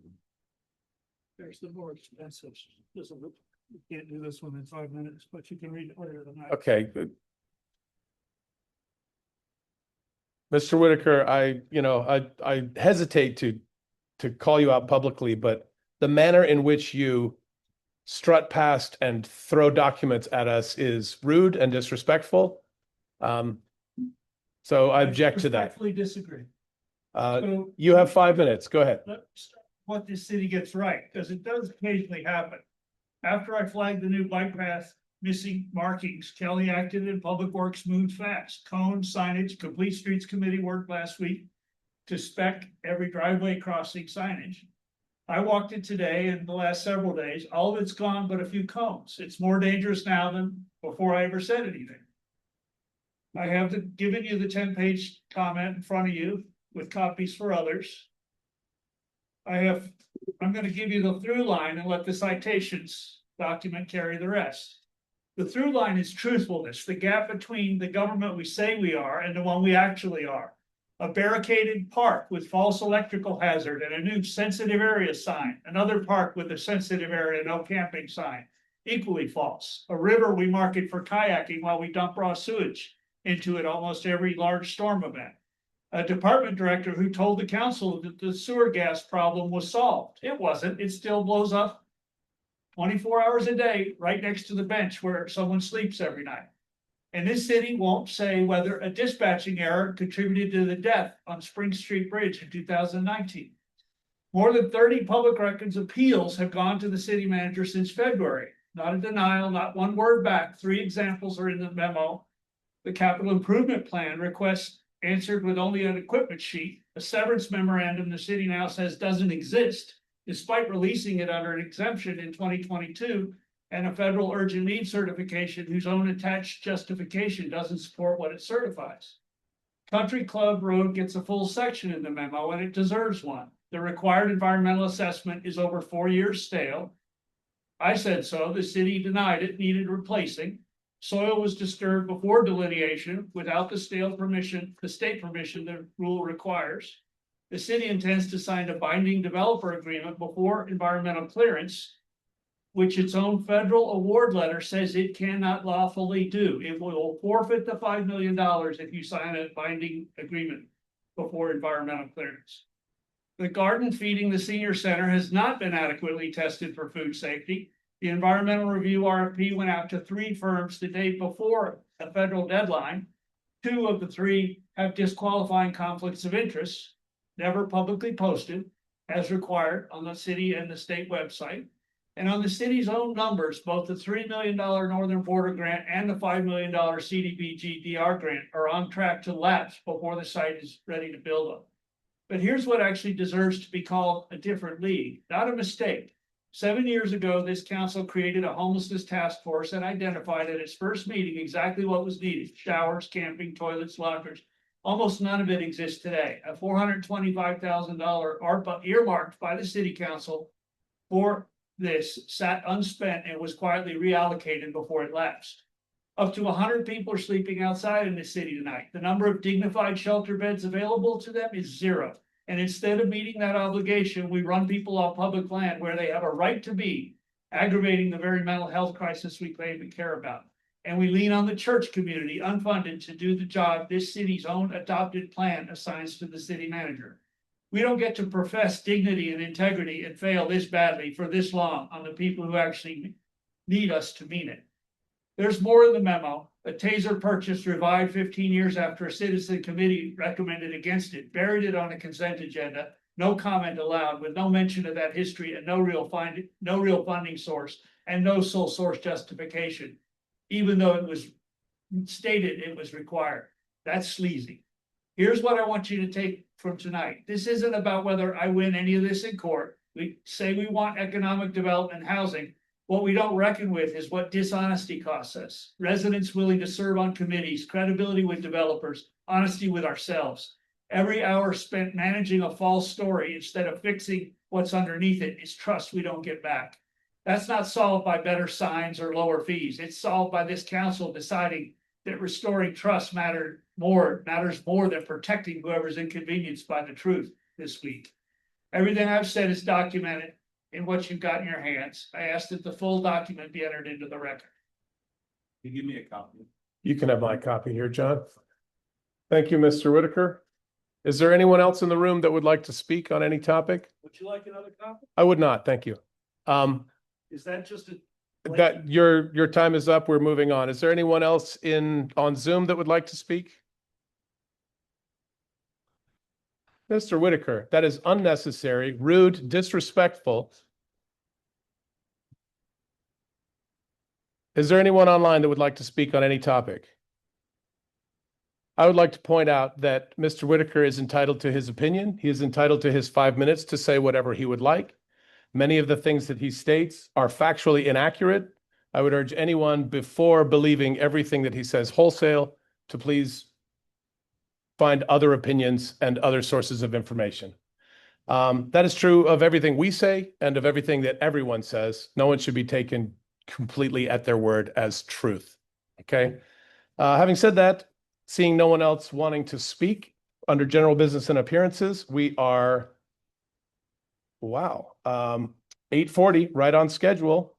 We are here to talk about number 9, the district heat rates. For that, I'd like to turn it over to Manager Kelly to tee it up for us, please. Thanks. Our Director Heather Graves and Public Works Director Kurt Monica. I'll turn it the right way. Is that better? Thank you to our Finance Director Heather Graves and our Public Works Director Kurt Monica for preparing this presentation. Annually, you are required to adopt new district heat rates for the forthcoming year. These are based on information and rate setting that comes down from the state, which is why it sort of operates on a different calendar than other budgets that you operate on. The state does not send these numbers to us until about mid-June.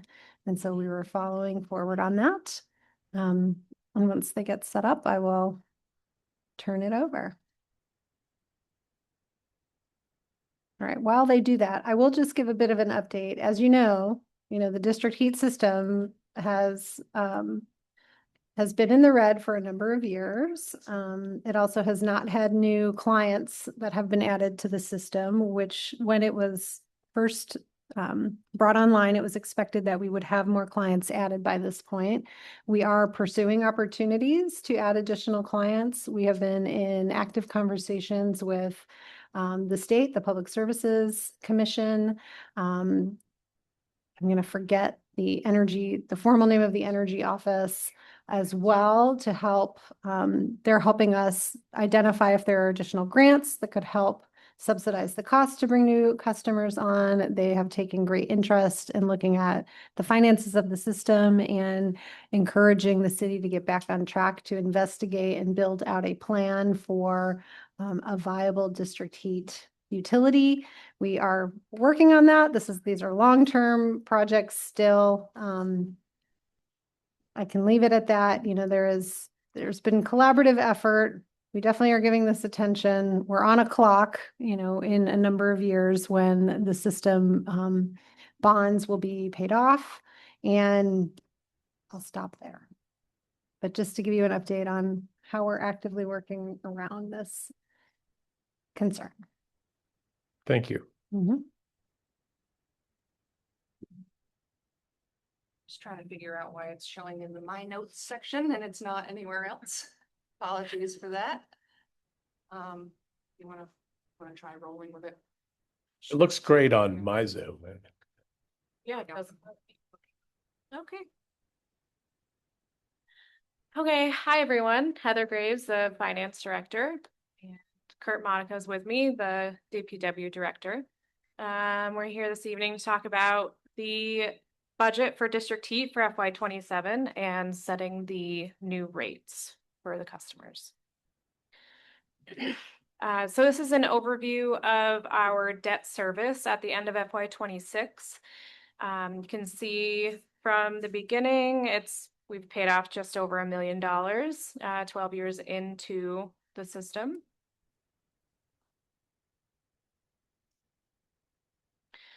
This is an overview of the budget I've prepared for this evening. It's a 10% increase from FY26's budget. The state's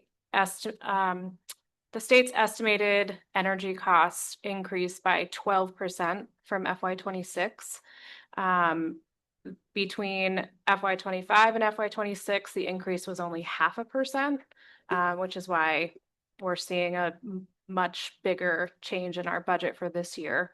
We're needing to up our revenue to cover the cost of the heating fuel, as well as costs of replacing some of the items within the plant because they're starting to age, and we're finding that we need to spend more on the maintenance of the plant.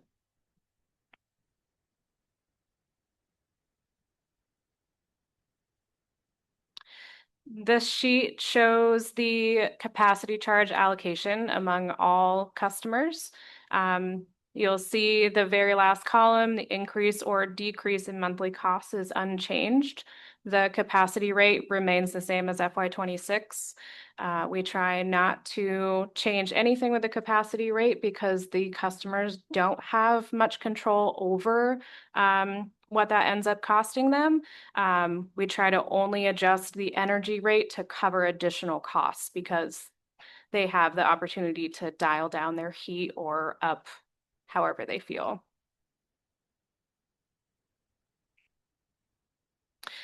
So what I'm proposing is to keep the capacity rate the same as prior years at $6.90 and increase our energy rate by $1 to $17.65.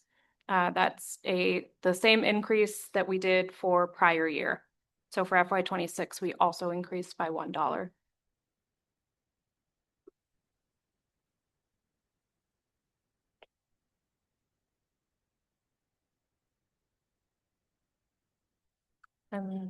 Any clarifying questions from council, Mr. Sheridan? Last year, we lost approximately 200,000 on this. Is that right? Say that one more time. Last year, we lost approximately 200,000 on this. I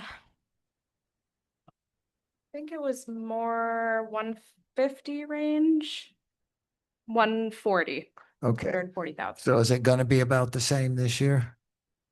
I'm expecting the similar Okay. outcome. Thank you. I would just note that the approach here is the same that has been in place in past years where, normally in a fund like this, we would budget for depreciation. We're not collecting that revenue to cover depreciation. And so that is part of the reason why you end up with a negative at the end of the year. And so the question before council is to accept the recommendation and set the rate at the proposed rate. Is that correct? That is correct. And just to note, the city is required to hold a customer meeting on this. They did that earlier this week and notified the customers that this is forthcoming. The district heat calendar, it doesn't run all year. It runs, I think, I'm going to look September to May. I think it's how many months? October 1st to May October 1st. 1st to May 1st. Just so you know. So that will kick in starting October 1st when the system gets turned back on. Councilor Sheridan. Do we have any prospective new customers at the moment? Good question. Oops. So yes, through the grant opportunity and NRBC grant, which will pay, it's basically a 1-to-1 grant match. We have a tentative agreement with a new customer on School Street, the owner of Mangy's Bread. I don't have a signed agreement at this point. We don't have a signed grant agreement. So once the grant agreement is finalized, then we'll propose a MOU with that customer and then follow with a customer agreement. And the plan would be to match the term, the length of time or the same end date as all of the other existing customers. So it'll be a shorter time frame for this new customer because the system's already been running since 2014. So they'd all have the same end date, but it does look very promising that this will come through. So I have a sort of a verbal agreement at this point. So not 100% set, but I do expect once everything is approved, we'll be able to get them connected. But it probably will not be this heating season because we only have 2 months.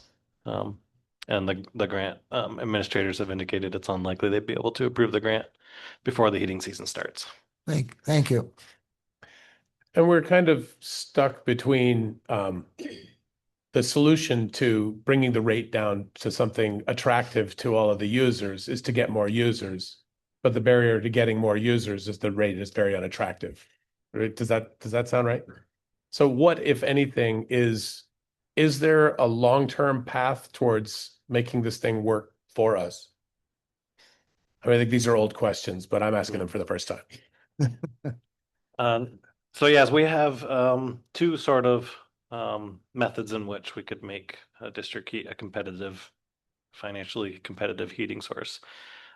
One is to add a group of customers all through a single project. One of the areas we're looking at right now is along Elm Street.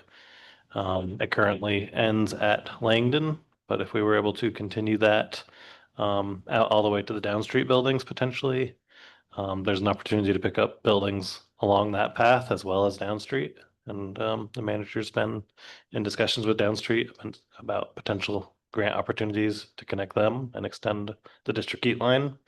And when you add a group of customers all at the same time, that will collectively bring the rate down for all of the users and make it competitive to oil. The other approach that we're looking at is a snow melting system. So right now, all of our snow from downtown snow removal is trucked out to the stump dump on Outer Elm Street, basically the town line. And it's a fair amount of staff time and fuel use and things like that. Operationally, there's costs associated with doing that trucking.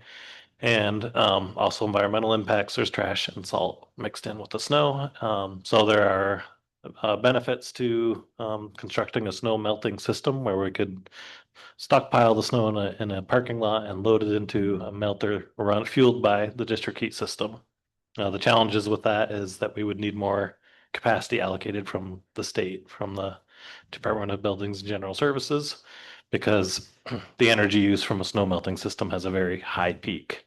And we are only currently allocated about 9.7 million BTUs. And that's enough to do customers and grow the system, but not enough to heat all our customers and run a snow melter at the same time. So the idea would be to do snow removal, time it with not cold nights, not lower use, but we would still need capacity from the state. And we've not yet been able to get a commitment from the state for that additional allocation, but we're still working on it. Is that because it's not advantageous to them, or do we feel like they would they would love to sell us the extra capacity? So their position has been that they would like to maintain 100% redundant capacity, so that they have, if half of their plant, the biomass plant, went down for service, they would still be able to provide all of the demand, including the snow melt. But we proposed that if that were to happen, we wouldn't do snow removal at those times, or we would go back to trucking or something like that. But at this point, that's their position, and I think I know we're gonna continue to have discussions with the state and see if we can come to a compromise on that. But so far that we just don't have that commitment, and then that would allow us to then apply for grants once we have a commitment from the state for that capacity.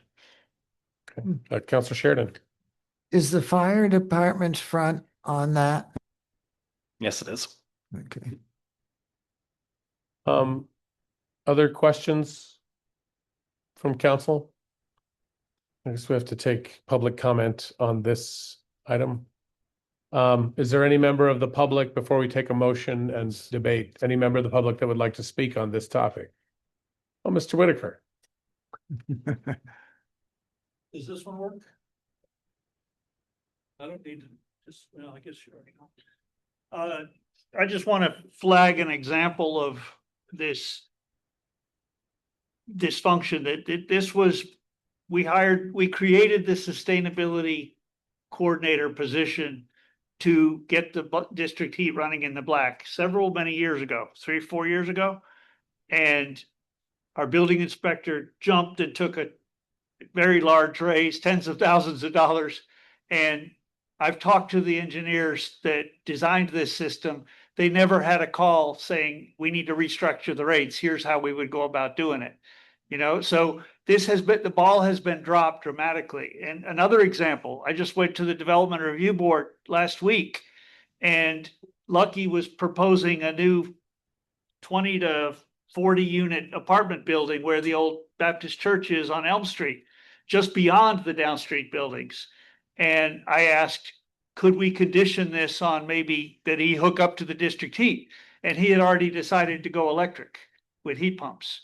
And that's an example of the dysfunction of our marketing. If we're not coordinating the remaining congressionally directed spending to get the steam pipe down Elm, not just to the downstream properties, but all the way to where Lucky's planning to build that large building. You know where I'm talking about? So I'm just aghast at how mismanaged this has been, but I'm not surprised. Thank you, Mr. Whitaker. Any other members of the public like to speak on this topic? Not seeing any. Mr. Monica, is there anything else that you would like to add? Okay. No. Okay, council, the task before us is to approve or not. Oh, Mr. Doyle, Councilor Doyle, go ahead.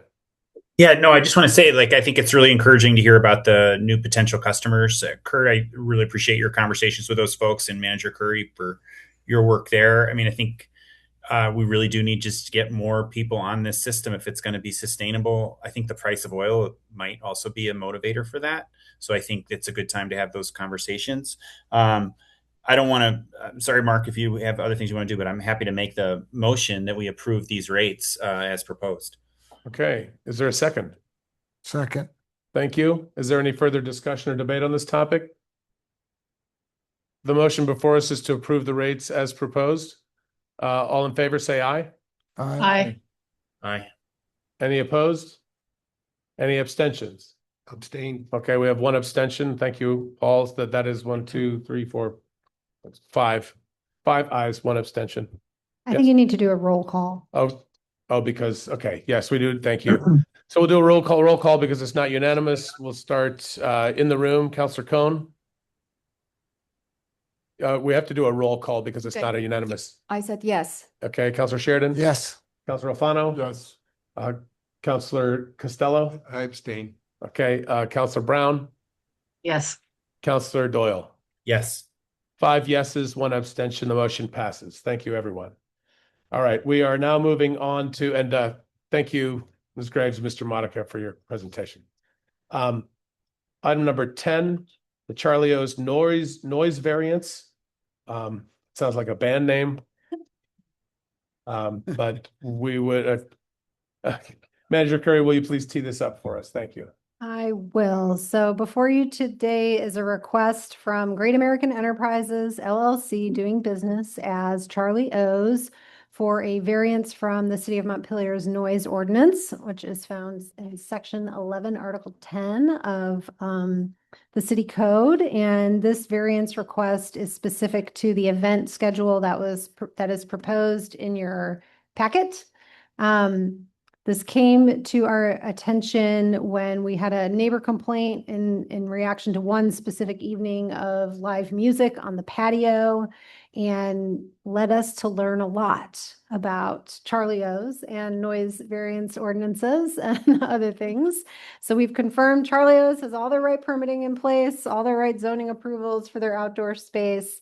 Live bands play above what the commercially allowable decibel reading would be, which is 65 decibels, which is not very high. And so they're coming before you today requesting a variance, which is at your discretion to play louder than that until the periods of time on the dates that they have requested.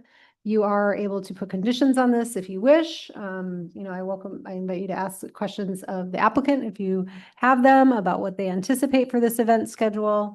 And I'm happy to answer further questions. And I want to thank City Clerk John Odom for working through this with all of the interested parties. Thanks, John.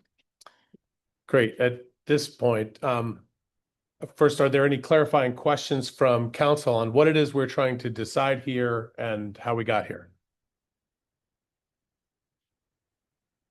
Okay, then I think that what we will eventually entertain is probably a motion to grant this variance or something else, right? But that seems the obvious choice.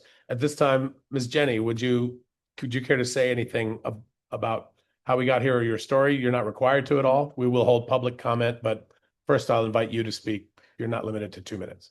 I'm Abby Jenny. I live in Berlin, Vermont. I have worked at Charlie's for 20 years and I do all the booking there. And I would like to publicly apologize to the neighbors that were disturbed.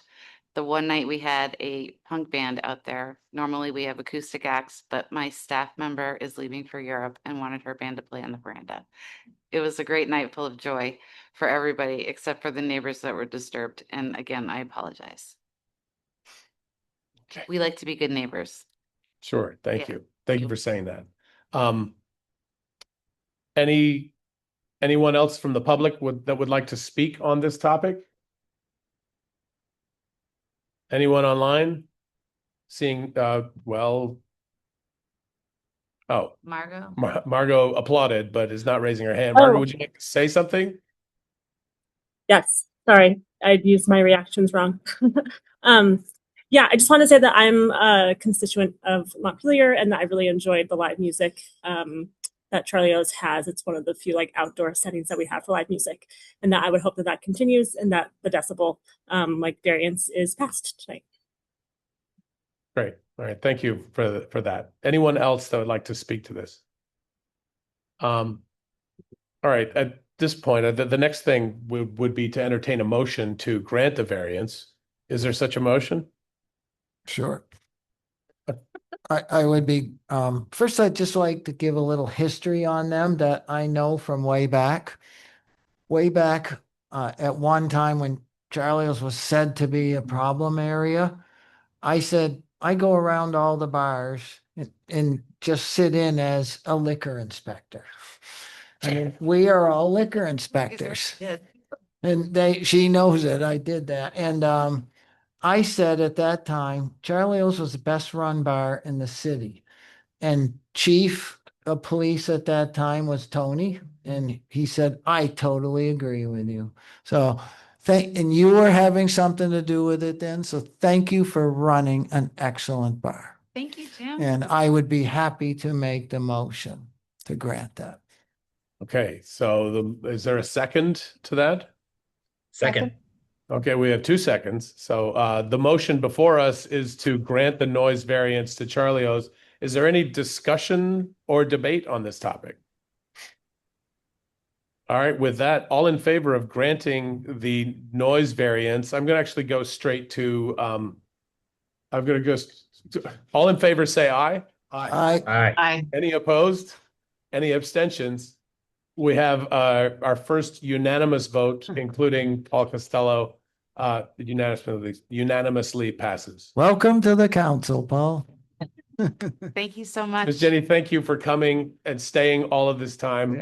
It's been an honor. Yeah.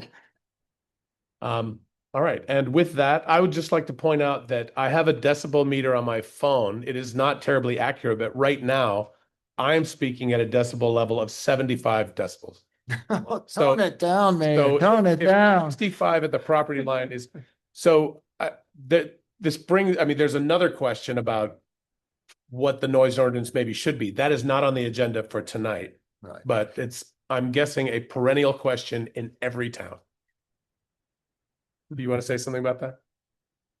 Yes, this has just piqued I think there's an opportunity to close a gap here so that Charlie's or other venues don't have to come back every year to request a noise variance, because there is language in the code that if you are a bar and a restaurant, you can have live entertainment. Their zoning approval is to be a bar and a restaurant. The noise variance ordinance, or the noise ordinance, says you are exempt if you have an entertainment permit, but it's not totally clear that an entertainment permit is their zoning permit. So I think we have an opportunity to kind of link those two to then create an automatic exemption for the purposes that are already approved in their zoning. I don't know that I have the voice to speak for the whole council, but I think it would be worth having you come back to us at some point in the future with cleaned up language for us to adopt. I'm sure there will be like a code cleanup at some point, and this can like fall under that umbrella. Great. All right. Thank you. So we're now going to move forward to item number 11, the Country Club Road Planning Path. Thanks again, Abby, for coming. Thank you, everybody, for the unanimous vote. On this next item, it is 9:05. On this next item, there's no decision point for us. We're just learning and receiving a presentation. I would just like to check in, Ben and Carrie, I emailed you this PowerPoint. It might be just as easy for you to watch it on Zoom, but you should have that in your email. Thank you. Got it. Okay.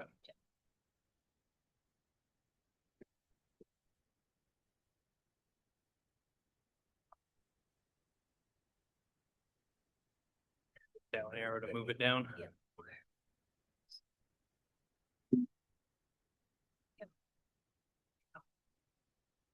All right. All right. Good evening, Mike Miller, Planning Director for the city and resident on Berlin Street, so District 3. So tonight we're just going to go over, at the last meeting, we were able to celebrate kind of getting DEW authorized to move forward into negotiations, which was a great milestone, but we wanted to kind of reset the path. And we found a few glitches on the, if you look at the details, there are a few bars that haven't exactly lined up, but we were trying to kind of get everything in so we could start to lay out what are all the pieces that are going into Country Club Road to actually get us to our housing units that we've been talking about for a couple of years now. So in the first blue section, the blue bar at the top, we talk about the things that we mentioned last week, the letters of intent, the development agreement. These are all going to be in this year, September, October. At some point, and some of these we flagged, we don't have an exact date. We'll have to figure them out. We have to subdivide the property for sale and we'll have to transfer the property. So there'll be some decision points in there which we'll have to go through. Some of these will come through the negotiation of the development agreement because we're going to have to agree on what's the border. That'll be in the development agreement. And then we can go through and subdivide to match that border and do a transfer. But those are things that we will be working on. You will be working on as council. And then another element of this, which you know of, is the infrastructure grants. So the $8 million in grants that we have to bring the utilities up to Country Club Road and to improve the intersections and the road themselves. So we have these grants. Some of the pre-award we have in green. So these are the things we need to do in order to reach a point where we're allowed to qualify for spending money. So we've got to check a bunch of boxes, one of which is we've got to have an MOU with VTrans. So Manager Curry and I are working on that. That's going to be coming up next week. We'll be having our first meeting with them to really start to go through and lay out what are their flags and what are our flags and what are our needs. And so that way we can develop an MOU that will allow us to move forward with designing the project to meet their needs and our needs. A second piece that's required before we can access any of those grant money is the environmental assessments. So we put out a first RFP and the RFPs came back very different. We submitted those up to the state, talked to the state. They recommended going back and reposting it with clarifications in it. So that way we would have more similar responses. We thought things would be fairly straightforward. Most people use a pretty stock RFP, request for proposals, but people interpreted it slightly differently. We have reposted it and we will have that for you at your next council meeting. So that will hire somebody to do the environmental assessment, which we hope would be done in December. We won't know till we get timelines back, but this is just laying out some times for you to kind of have an idea of what might be coming up. We'll have to amend the grant agreement to remove the pump station and adjust the cost projection. So that's something the manager and I will work on, but just to give you, make you aware, you may remember this project was always talked about as an $11 million project. That included all the infrastructure plus a $3 million pump station. It was in there because that was going to be the match if we got the build grant. we did not get the build grant. We still have to do that, and you'll see it's on the bottom, the very bottom line for long-term says pump station. We still have to do the pump station. It's just not going to be part of the grant. But we've got to go back to the grant. Our agents, when we applied for the grants, had these things in here. We've got to make these adjustments. It's a standard correction that we do these types of adjustments all the time to match grant funds to the projects. And then we have some other grant conditions, which we will continue to work on throughout this summer. Our hope is to have this all wrapped up so we are through for 2027, where we can move into the purple section, which is the infrastructure implementation, where you do what you'd expect, designing and permitting. These are all the things Kurt does, designing and permitting the sewer and water pipes, do the right-of-way adjustments that need to be done, put it out to bid and do construction. Construction for the infrastructure, we are proposing at this time for 2028. So we're 2026 right now. Between now and through 2027 is going to be a lot of work to do those designs and get everything ready to go and put out the bids. So that way we are ready to go for 2028 construction. So we now have a DEW agreement and we have infrastructure in the ground. But again, we're moving a lot of moving parts and trying to keep everything going in the right place. Up on Country Club Road, you'll hear a lot about the brownfield. We're working on that supplemental phase 2. We're gonna, once we have that, we'll have a development agreement with DEW. And the way you implement a corrective action plan is by working with the developer. You can't do a corrective action plan without a project. So we will now have a project and a corrective action plan, and we can work with DEW to overlap their work with cleaning remediating the brownfield conditions. That will take care of some of the brownfield. There are other pieces of brownfield that will remain in city property. We will have to negotiate with or sign contracts separately to clean up those other sites. And I'm going to have a really quick presentation after this to talk about a little bit more about the brownfield. But this gives you an idea. You can see how things start to stack up. We get this done, then we can hand it to this. Once we've got these pieces, you can see how they can kind of walk along. We can't do the cleanup till we have a development agreement, and we can't move to the next step till we have this one. So we have these. We will also be pursuing brownfield implementation money. Specifically, that'll probably go to some of the cleanup of the city portion. And then the CAP implementation will be 2029. And we'll get to why that's 2029 in a second. Because in the last section we have is the teal section talking about Tier 1A application. So part of our obligation to this whole process was for us to help to get this project out of Act 250 because it'll reduce costs. It's an expensive process. It's a time-consuming process. The CVRPC plan, which you've heard a lot about, that is going to be approved at the end of 2026. And that will allow us in 2027 to apply for Tier 1A application. So you can start to see how things are starting to stack up for DEW housing project.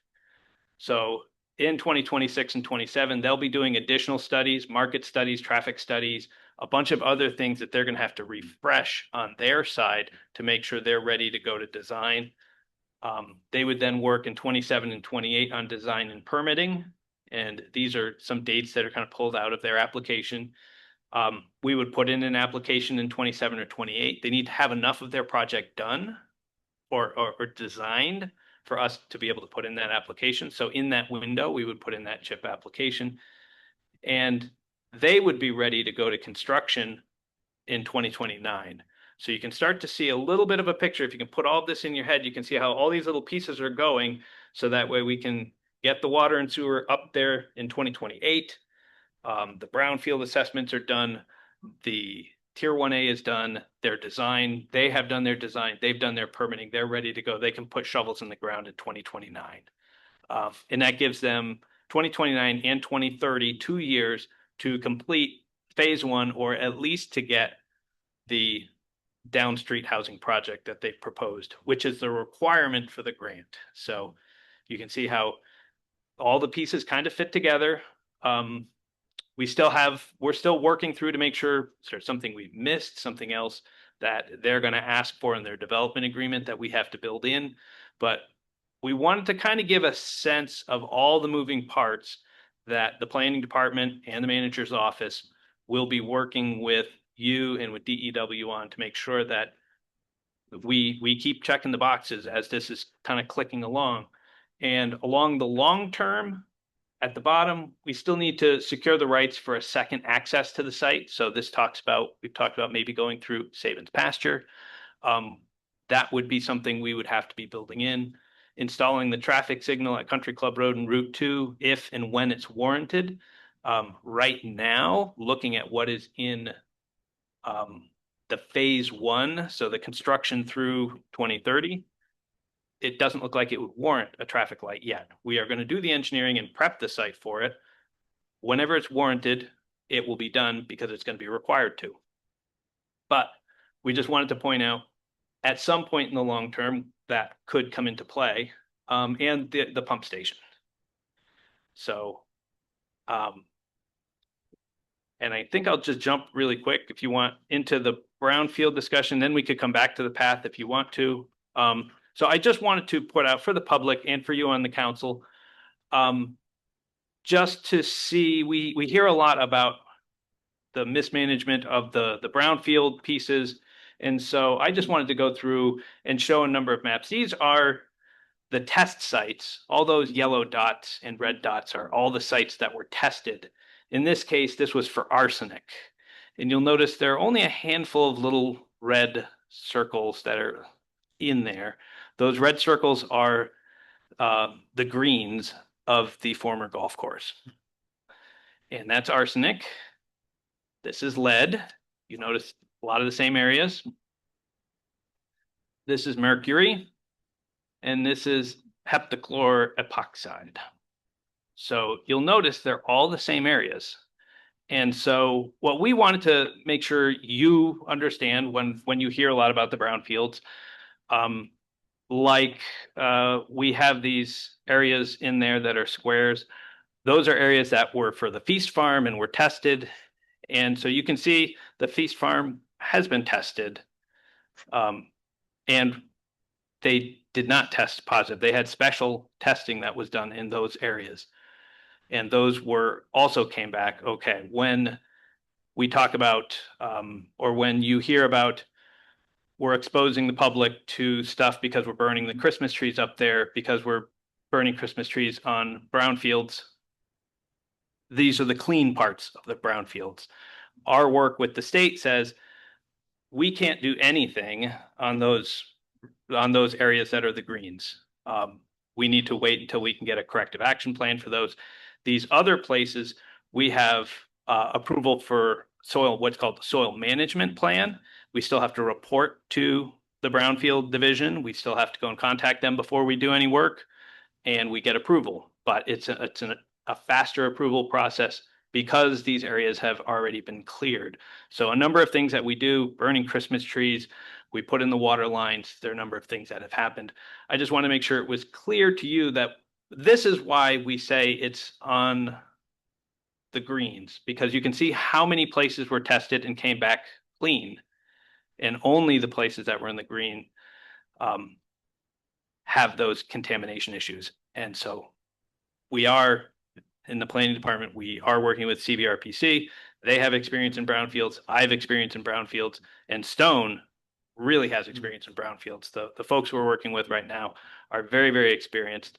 And yeah, we are in conformance with the requirements for the brownfield cleanup. So we just want to take a moment to kind of make sure this comes up a lot. You hear a lot about it. I just wanted to at least come back and say, these are the areas. Once you see on the map and you see how many testings were done and how many are clean, you kind of get a sense of, oh, okay, there actually was quite a lot of work done to make sure that people were going to be safe. And I'll leave it to turn it back over to you, Mr. Mayor. Yeah, thank you for that. That's a lot of clarification. And I know I've had these questions. I'm sure many others have too. Are there other questions from council? Councilor Doyle.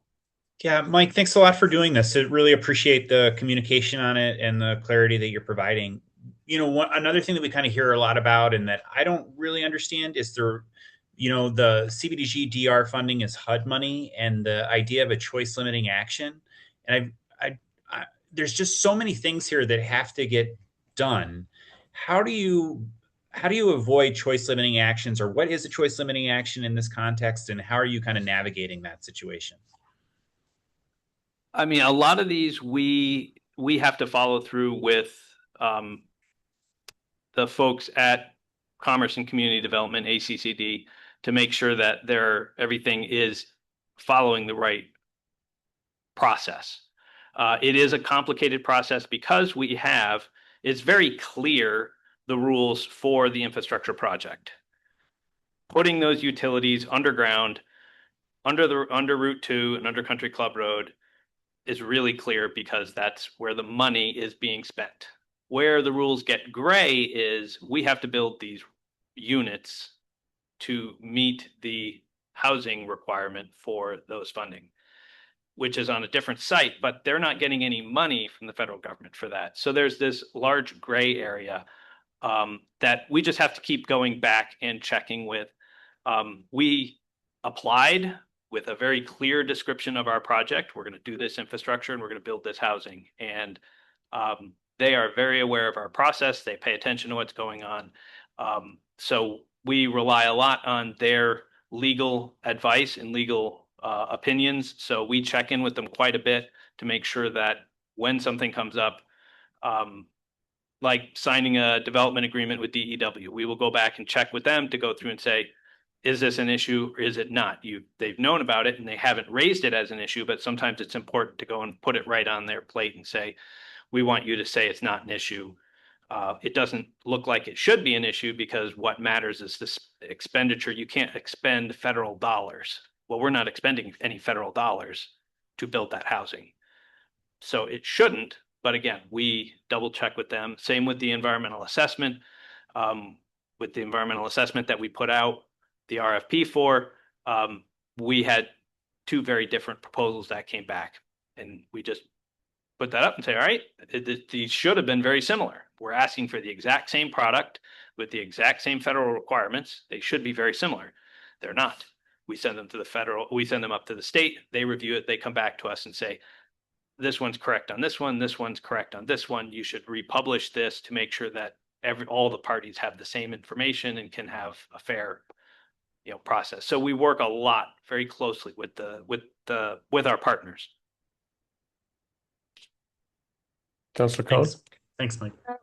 Oh, Yeah. thanks. No, he's done. He said thank you. Go ahead. Okay. So we talk about the demand from community to be involved this process. So some people were talking about maybe having some kind of forming a community group. Is there any plan about this? For which part? For the development agreement process, especially they wanna be included with the what types of housing they wanna see there. So the development agreement process is your council's process, and you had appointed a committee to work on that. And I think Yeah, I mean, I'm happy manager's to gonna jump in. There will be a number of public touch points throughout all of these steps. Maybe not design and permitting, but most of these steps will have public touch points on them. For example, the development agreement will come back to you all for adoption, to which it will be available to the public for public review for them to weigh in and provide you all with comments on. Similarly, there are steps in this process that have to go to the Development Review Board, which I imagine will have a number of public hearings. These projects are much bigger than just a single hearing in front of that board for them to participate in. Similarly, people are weighing in on the Tier 1A process and how that's affecting Country Club Road at the state land use review board as well. And then, all these little things about even who we choose in bids, which firms we go with construction, like those are all publicly available for members of the public to weigh in and provide input to you all on. And so there will be touch points with you, and what are not decision points will be conversations in like work session presentations like this, where we're bringing you back the design elements and saying, does this make sense for this project? So that's where I think a lot of the clarity on all this for the public and their opportunities to help iterate the process come in. Yeah. Thank you. So I was asked this question. That's why I'm asking. As Mike said, oh, you appointed a committee or whatever people to do this, and some of the residents were asking why, like, not we are being included. So maybe it will be good to put in your weekly report, Kelly, just like. This is the steps, and in these steps, we want to hear from you, something like that. Yeah. So some clarification will be great to provide to the community members who will be interested in and approach to me and ask what can they do. Thanks.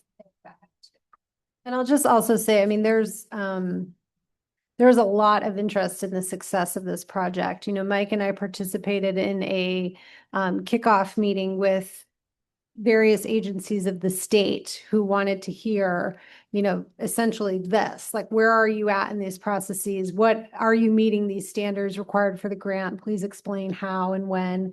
So there's a lot of collaboration on making sure that we are getting all of the boxes correctly checked, making sure that we're vetting any clarifying questions with them. So it's, just to sort of let you know that those conversations are also happening as this process is ongoing. And there's really a lot of broad interest at the state level in seeing that this is a success. Thank you. Yeah. Thank you. Other questions or comments from council? Is there anyone in the public that would like to comment on this agenda item? Yeah. Mr. Whitaker, you have 2 minutes? 3. You have 2 minutes.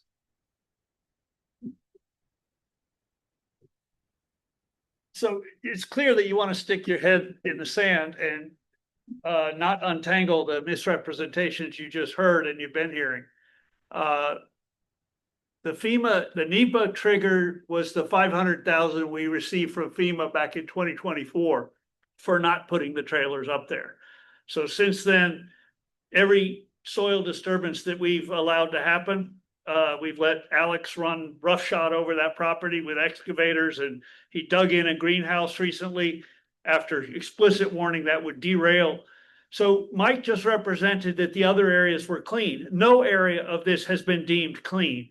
Those were the areas that were tested, and the testing methodology they did was take 30 samples, blend them together, and then measure the contaminants in that. That's not how you are able to define any area where you can grow food. So the phase 2 report came back. It didn't say any area was clean. It said you need to do more testing before you do anything. And we ignored that. We've been growing food and feeding it to the seniors. And I think that's unconscionable. ACD explicitly put in the grant agreement that no developer agreement can be signed until environmental clearance is gained, which is, so Stone Environmental wrote to Mike Miller and said, we're not going to get this brownfield cleaned up until 2030. But that was based on testing going on this past spring. And there is no work plan yet for Stone's next phase of work. Once the work plan is done, it takes another 30 days with EPA and another 60 days with environmental conservation before that work can even continue. So that work is now in 2027. And if Stone's prior schedule said 2030, that logically says that we're not getting clearance till 2031. So the whole barcode graph is a bunch of either made up, intentionally misrepresenting, or just misunderstandings. Thank you for your comments, Mr. Whitaker. Thank you. Thank you. Your time has expired. And you really don't want to know. Thank you. All right. Is there any other member of the public that would like to speak on this topic? Anyone on Zoom? All right. Public comment is closed at this time. There's no motion to be made. There's no decision to be made. Any final questions from council? Okay. Thank you, Mr. Miller, for your presentation. Thank you, Mr. Whitaker, for your counter presentation.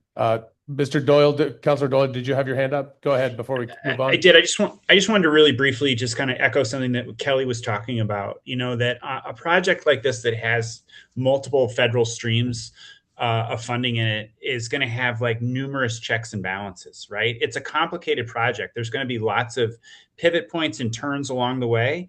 But I think with when I worked at USDA, we used to say that, people used to say, oh, federal funding comes with so much red tape.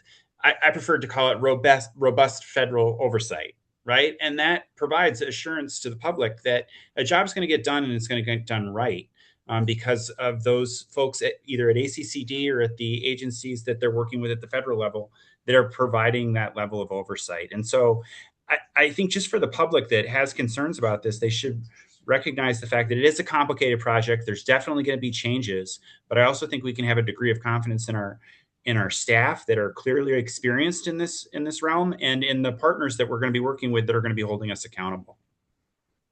All right. Thank you for that. All right. And with that, we'll wrap up this item. We'll move on to item number 12, which we did not pull from the agenda. So, Councilor Sheridan, do you want to tee this up for us? Sure.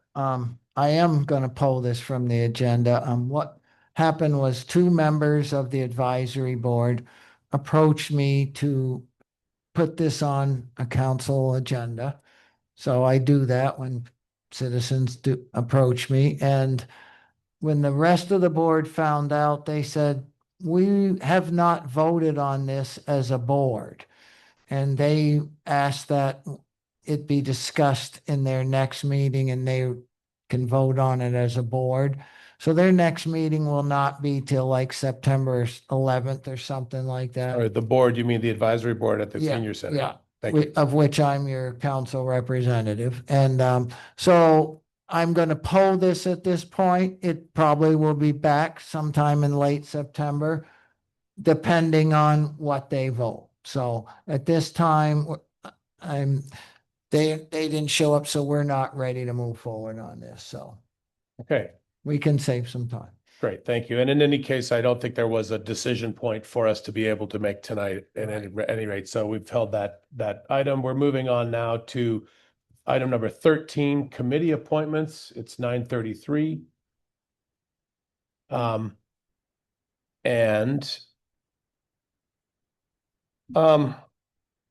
There we have 2 committee appointments. There are 2 vacancies and 2 applicants. I wish that their names were a little bit easier for me to pronounce, so I'm going to apologize in advance if I say these names incorrectly. But first up, and we'll take these one at a time. Do you need to add anything to this, Manager Curry, or we just move right into it? Okay, great. So for the Public Art Commission, which if we recall from I think it was the last meeting, there are 7 spots, 6 were filled, 1 was vacant. And so if we were to appoint Jenny Belotsakovsky, hopefully I got that right, Jenny B, to the Public Art Commission, then we would have a full roster. I don't see her in Zoom. If you are there, give us some indication. But we've also reviewed the application. Does council have any clarifying questions? Okay. Is there any member of the public that would like to speak on this topic? What is the term? What's that? The term? Oh, what is the term? Is it in there? 2 years. 2 years?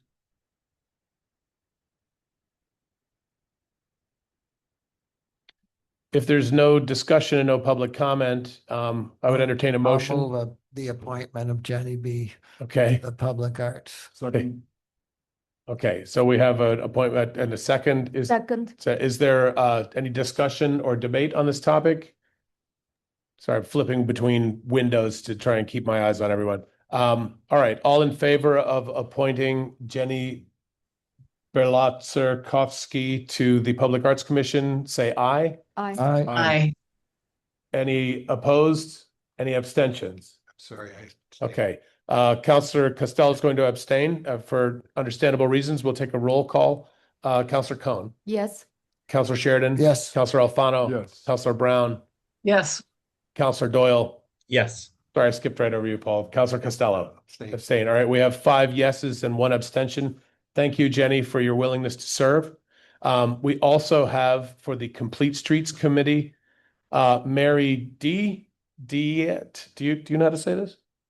Again, I apologize for not knowing how to pronounce these names, but again, there are 9 seats and there's currently 1 vacancy. Like the Public Arts Commission, this would round out the roster. Are there any clarifying questions or concerns from council?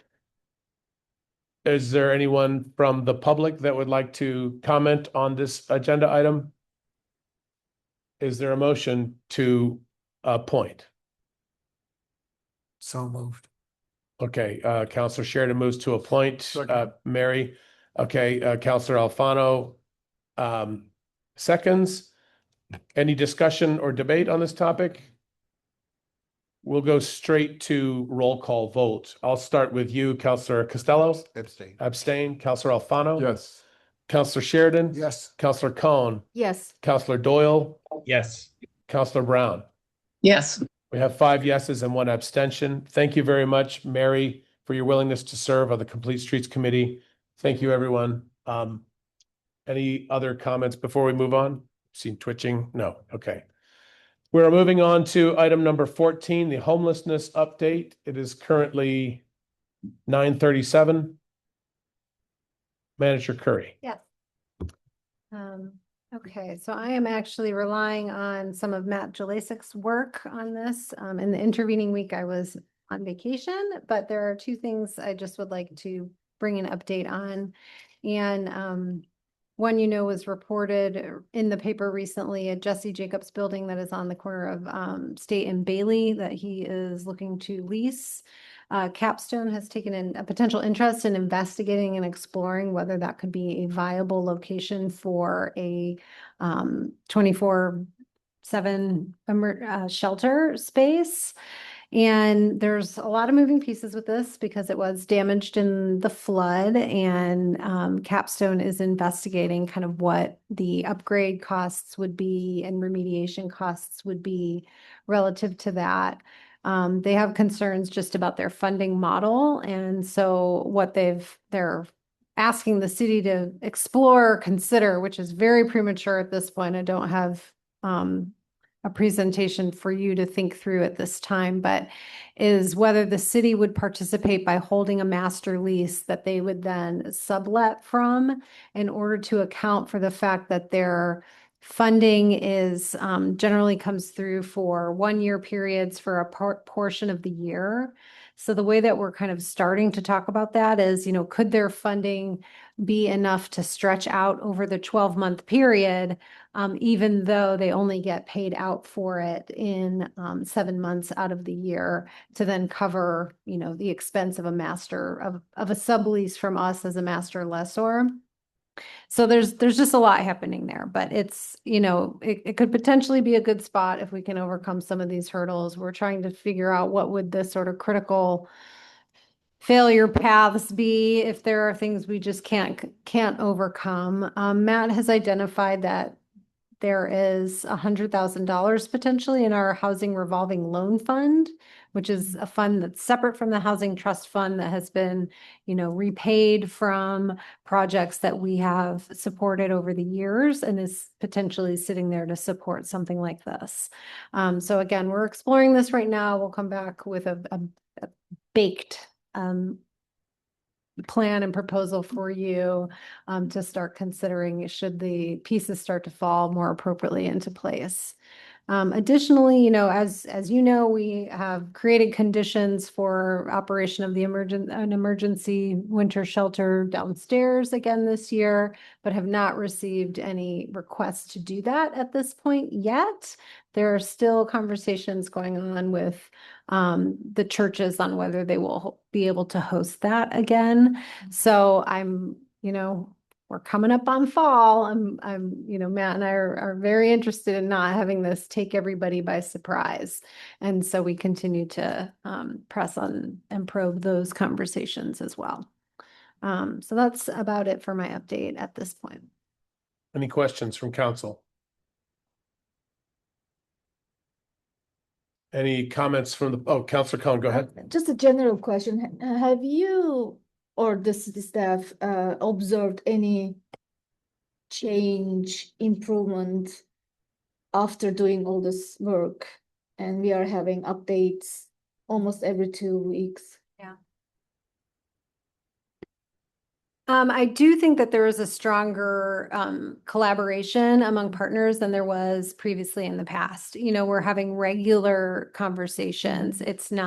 Things are not falling off for a month or months at a time and then trying to pick back up and reconvene groups. So I think that has been a strength. I think the situation table continues to be a meaningful collaboration where, folks can get referred for support and assistance. We have not had as many encampments reported this summer than I think we did last summer, or maybe that were expected this summer. I think that we are hearing that there are some new folks to town that are becoming on the radar. If you read the police press releases that come out, like they're definitely dealing with kind of a heightened level of violent interactions with some of the unhoused, with some serious assaults that have happened.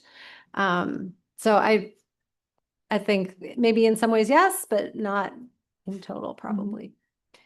Can I add one more thing? So if it doesn't take too much time, maybe quarterly, checking like every 3 or 4 months, checking with homeless community and also downtown businesses, if they see or feel or observe any changes, good or bad. So we can just like go back and check our updates or all the work you've been doing. I think it is important to hear from them. Yeah. And not like we are doing all these things and a year later, oh, but actually if you could do this, like it will, no, like every 3 or 4 months. How is it going? Do you need anything different? I think it will be great if you could. Yeah, no, I appreciate that. Thank you. Councilor Sheridan. I'd like to address her Yes, go ahead, please. First of all, we did have a homeless committee meeting, and I did bring up the violent episodes.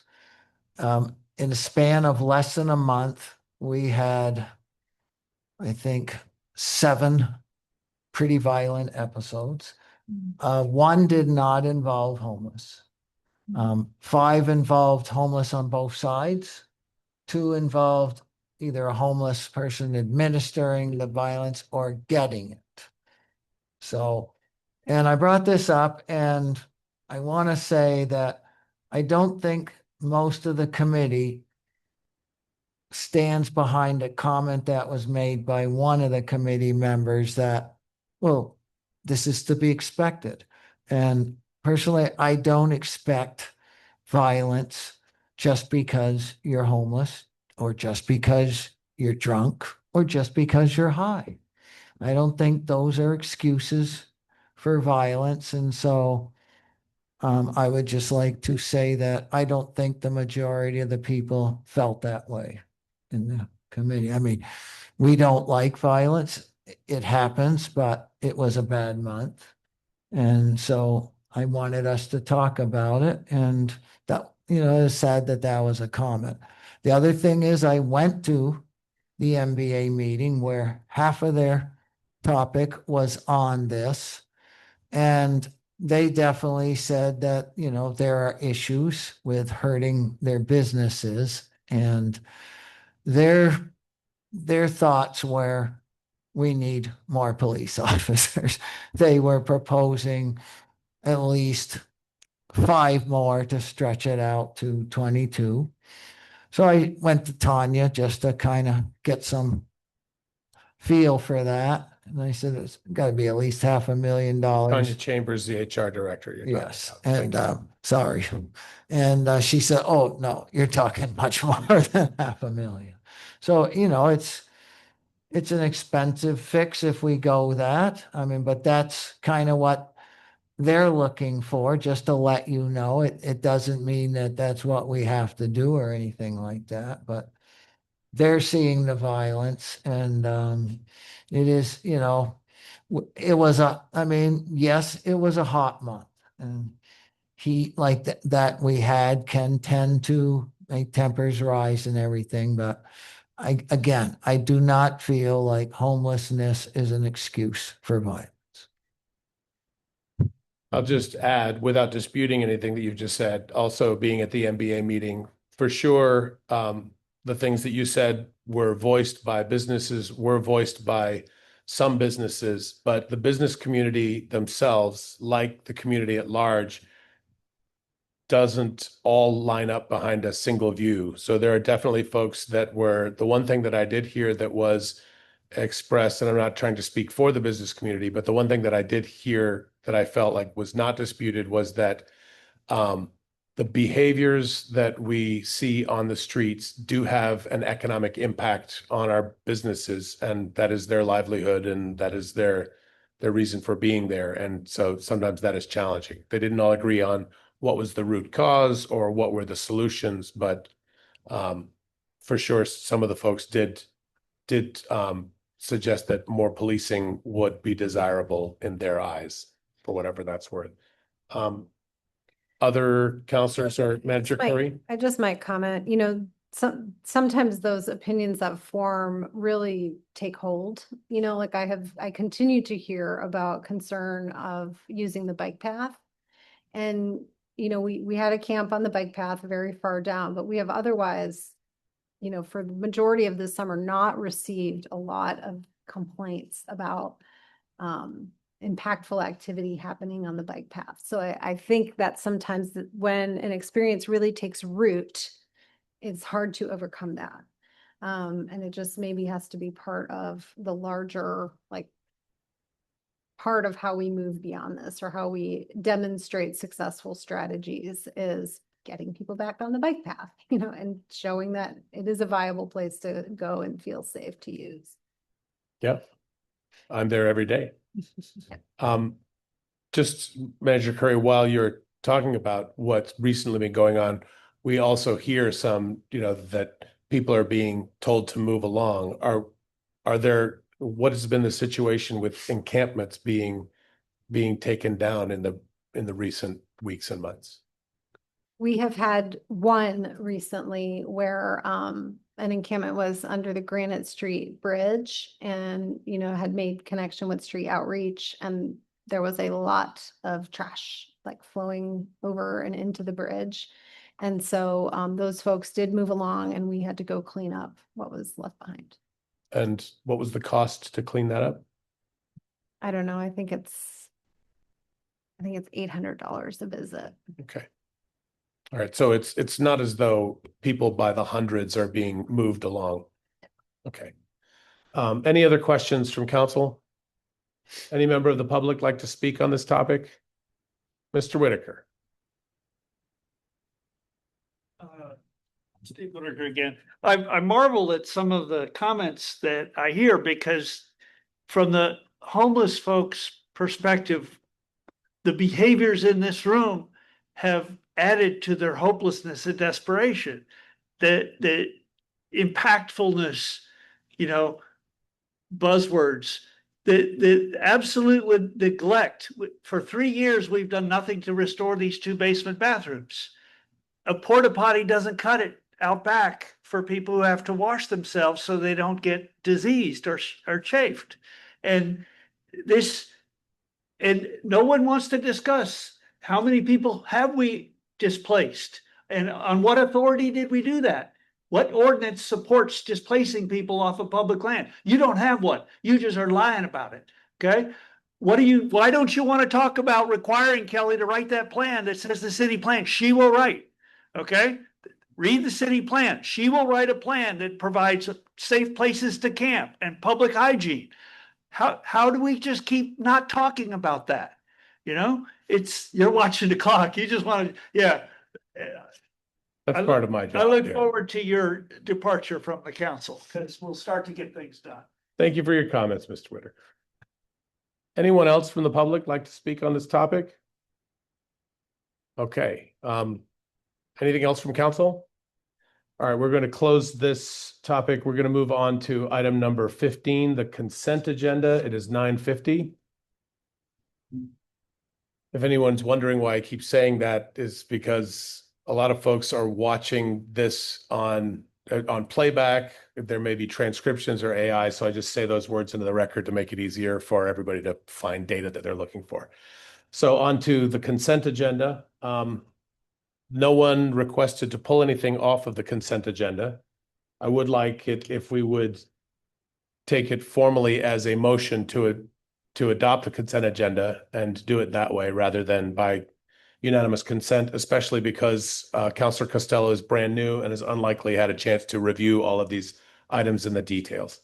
Do we have such a motion? I'll move the consent agenda. Okay, Councilor Sheridan moves to accept the consent agenda. Is there a second? Second. Okay. Is there any debate or discussion on any of these items? Seeing none, do we take public comment on the consent agenda? We haven't been. Is there any a member of the public that would like to comment on the consent agenda? It has happened. Seeing none, we're opening and closing the opportunity for that. We'll go straight to we'll go to a roll call. I'll start with you, Councilor Cohn. How do you vote on accepting the consent agenda as proposed? Yes. Councilor Sheridan? Yes. Alfano? Yes. Costello? Abstain. Councilor Brown? Yes. Councilor Doyle? Yes. All right, 5 yeses, 1 abstention, no nos. The consent agenda passes. Randy, can you please bring that to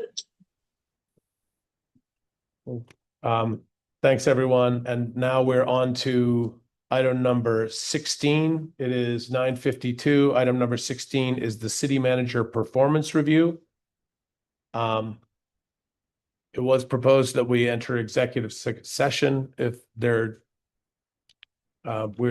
does anyone need to tee this thing up? Kelly, do you want to say anything about it? Probably not. This is where Adrian would have said things, so. So it's part of the performance evaluation process that you all adopted in July, which included, the metrics that you would like to be tracking and the timelines in which to have a review. This is the 6-month review. I started on February 17th. And so just a few days shy of that. So that is the point of this today. And I look forward to your feedback. Great. Is there a motion to enter executive session for this? It is a personnel matter. We do not need a finding on this. This would be very similar to the executive session that we entered to discuss the appointment for Council 1 seat. If anyone would like, I believe I would entertain a motion to enter executive session to discuss the city manager's performance review pursuant to VSA 313A3.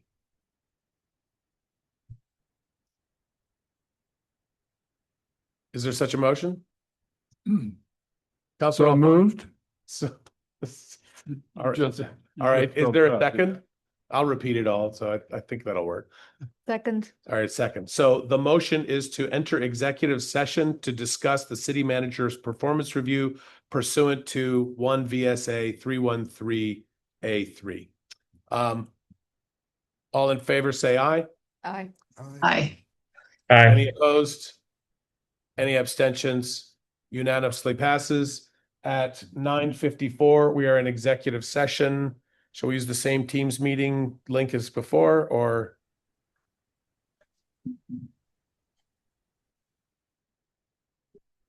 I'm curious about this.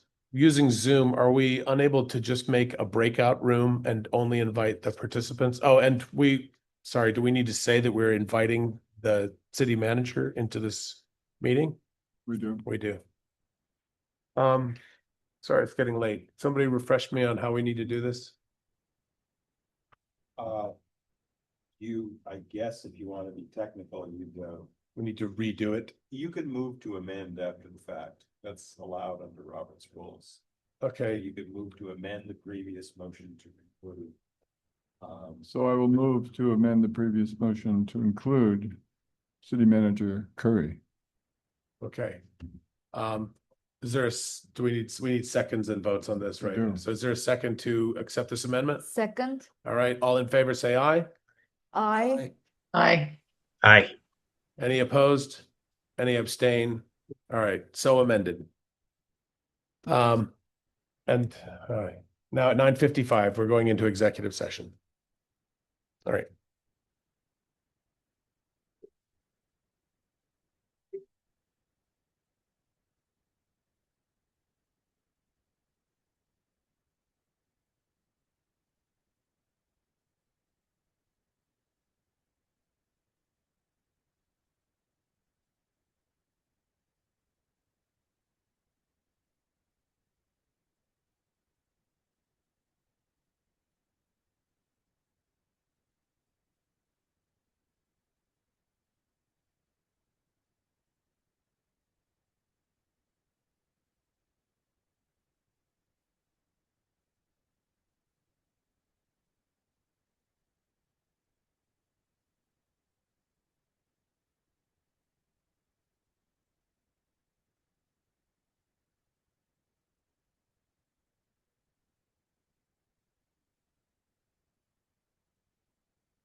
All right, it's 10:37. We're back in the room.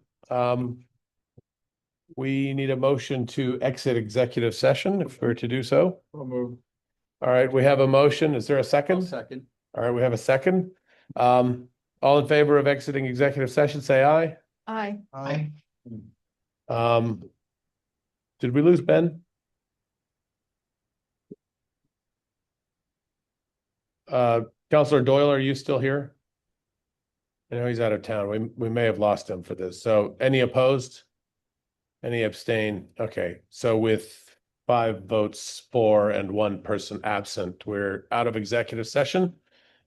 And I think I might have said this, it's 10:38. All right, we're moving on to other business. Is there any other business? Right. City Council reports. We'll start with you, Councilor Cohn, if that's okay. Yeah. So I just want to share a couple of things. First thing, when there was a water incident on Elm Street, and Evelyn announced it on Front Porch Forum, I received very positive feedback. People really like it because she explained what happened, what is the next thing, and when more public information is coming. So they really like, and they told me they are really grateful, and I'm thanking to Evelyn for that. It was very nice to hear that. And the second thing, I was at the City Hall yesterday, and I know we have our ADA report, and it shows lots of things we are doing, but I observed that people who were using wheelchair, which one of them was the lieutenant governor candidate, they couldn't really use their wheelchairs because of the cement structure. There are, I don't know what's happened, maybe because of the weather or other things, there are gaps. So it was really difficult for them, and they want to go to behind to use the accessible like door and everything, but they have to come to the sidewalk to do that. And it was so difficult. And I was like, a couple of times, I thought, should I help them? But, you know, they are strangers. So I don't know what to do. And I was recommended one of the people who use a wheelchair, they want me walk town with them and record.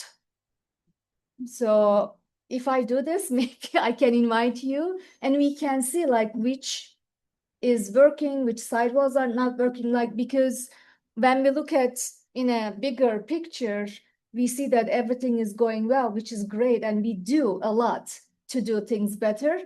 But when you are using your wheelchair, it changes everything for you. So if I decided to do that little video thing, I will invite, and whoever is interested in, you can join me, and then we can just like see how we can improve more. So that's all from me. Thank you. Thank you. Councilor Sheridan. Oh, I'll just mention, the Central Vermont Regional Planning Commission had their kind of dinner and talk that you were at, Mark, and Carrie was at for a while. I stayed for the whole thing. I found it interesting to hear what the problems are in the small communities compared to us. Big difference. They did a nice job, and there was talk for them to do that semi-annually. But I enjoyed it for the second straight year. Great, thank you. Councilor Alfano? No report. No report. All right. Councilor Brown. Yeah, thanks. I a little while ago, Mayor, you sent out an email about VLCT was looking for people to serve on their policy committee. And I responded to you and I said that that'd be interesting. And so I ended up following through on that. And I am now on the policy committee for the Vermont League of Cities and Towns. And what that entails is spending the next like 6 weeks or so looking at the past legislative agendas and the drafts that the staff have come up with and giving input and helping to refine those. So it's and they're we're just going one section at a time. I would love to hear from folks if anybody has any input or any thoughts they want to share about what should be in there. We had one meeting where we talked about, I forget what they call it, but it's basically like sort of operational stuff. And making adjustments to public records laws was very important to everybody there, as I know it is to folks here. And then, so I'd be happy to share what the drafts are that are coming up, the sections that are coming up, if anyone is interested, and just, pass on any of your thoughts to the rest of the committee. Thank you. Councillor Doyle. Thanks, Carrie. I just want to say, I think that's awesome. Like, thank you so much for doing that work. It's super important. Just also really want to welcome Paul. Paul, thanks for your leadership here. Appreciate you stepping up to serve. The only other report item that I have is just people might have heard about it if they were interested, that the 87 State Street Local Development Corporation did place a winning bid on the federal building at 87 State. We are still waiting for GSA, Government Service Administration, to accept that bid, but we don't have any reason to believe that they won't. And, what that means is that this local development corporation, which is a nonprofit that Kelly and I both serve on, will really just have an opportunity to kind of shape what happens to that site, starting with doing a real assessment of the environmental contamination that we know is in the building, and trying to understand what the cleanup costs would be and what a path forward could be that could really benefit the community and get that property operating in its highest and best use for the community. So it's a really long road ahead, but really exciting step that, I think we have an opportunity to do something great in the city. All right. Thank you, Councillor Doyle. Clerk's report.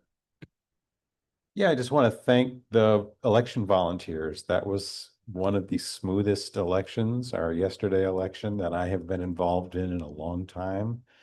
I even got to, I'm running around like a chicken with my head cut off, but I got to do so and have fun at the same time. So that doesn't usually happen. It was terrific.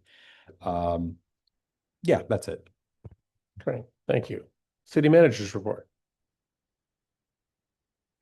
Try to be quick. So as you know, we are in the throes of construction season with Public Works, with a number of paving projects, and we're waiting for the final project calendar for the launch of the Lower State Street project. And so this is the one where we're attempting the pipe bursting to replace those pipes down there. And so we will keep you all informed. We definitely have some lessons learned about building in communication, I think, as part of further ahead from DPW as part of the project planning, because today the water shutdown notice did not give a lot of heads up time. And so I think we can build in better timing for that. And what else? We are moving forward on kind of the City Hall rebuild project. So we have received our RFPs for the consultants that are going to help us shepherd through that grant management and design process. And so we've narrowed it down to the one that we're going to offer the contract to. That will come back to you all, obviously, for approval. We are having a check-in with our design team who have done the initial design phases, Bob Stevens and Associates, tomorrow to kind of continue moving that forward. So that's exciting. And we'll come back with something similar to what Mike presented with the City Hall project, with kind of the calendar ahead of the different milestones that we will be moving towards and tracking. The actively working with the recruitment team for the police chief. And so I just want to heads up, if you haven't heard from them yet, they are reaching out to counselors to get input to help develop the position profile for that. And I hope you all have the chance to speak. It will probably be Julie Scribner that calls you. Paul, I will add your contact to that list if you don't mind. They're seeking as much input as possible. So that is great. And then, as you know, we have had a resignation at the senior center.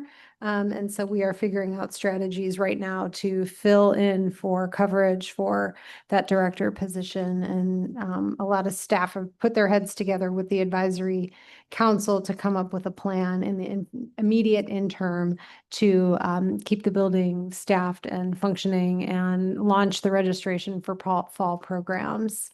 And then one thing I just wanted to sort of put in to get the wheels spinning with each of you all is I want to propose potentially finding time to do a separate meeting for a mini retreat around the strategic plan check-in. You did a multi-year plan. I think it would be good to check in on that and where we're at with the goals. If there's any additional goals that we want to add into that or amend or edit for the next forthcoming year in advance of budget. And then also spend some of that time talking about the local options tax and policy that this board wants to create around how those revenues will be dedicated. So I will follow up in our one-on-one meetings with each of you all, but to get input on that so we can help shape a productive conversation around those things. And then actively trying to fill all of our vacant positions. And there's some great opportunity there. So I will leave it at that unless there's questions on anything I didn't raise from anyone. I'd just point out that there are 5 Wednesdays in September. So if we're looking for a place to add an extra, that September may be a good opportunity. Okay. Thank you.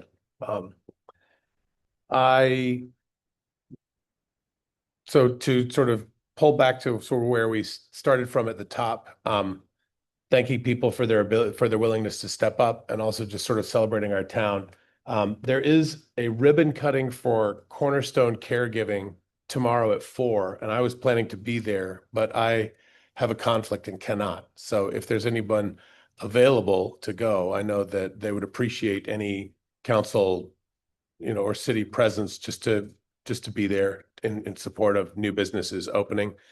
I missed the Vulcan Gym one, which was this past Saturday, but as I'm learning, council doesn't have a lot of power. The mayor has even less. The one thing we can do with no permission necessary is to just cheerlead and find reasons to celebrate in town. So that's been a good part of my job. Mr. Whitaker told us that Mr. Bellini took a fall on the back steps. So Dave, if you're listening, wish you a get well soon, a speedy recovery. I'm thinking of you. I also want to thank Paul Costello for stepping up and filling in this role. But I also especially want to thank Keith and Megan and Sean, who we did not seat at this time, but just that willingness to serve, give of their time and their energy for no personal gain and just benefit to the community at large is something that we really need. So I really appreciate the 3 of you stepping up. Also want to say congratulations to everyone who came out on top in yesterday's primaries, but also say, again, a special thank you for the folks who put in all of the energy that it takes to run a campaign that were not successful in this bid. Your efforts are also very much appreciated. And I am talking to you, Palin. I'm talking to Ali Richards. I'm talking to Ryan McClure. I'm talking to Gabe Lajeunesse. These are the folks that were on various tickets here that did not prevail, but we know did put in a lot of effort. And so thank you for your willingness again. And thank you, Kelly, for doing such a great job and leading our city. We've just had a review. We won't go into it much, but I just want to say thank you again. All right. And with that, unless there's an objection, we're going to adjourn this meeting. Seeing no objections, this meeting of City Council is adjourned at 10:51 p.m. on Wednesday, August 12th, 2026.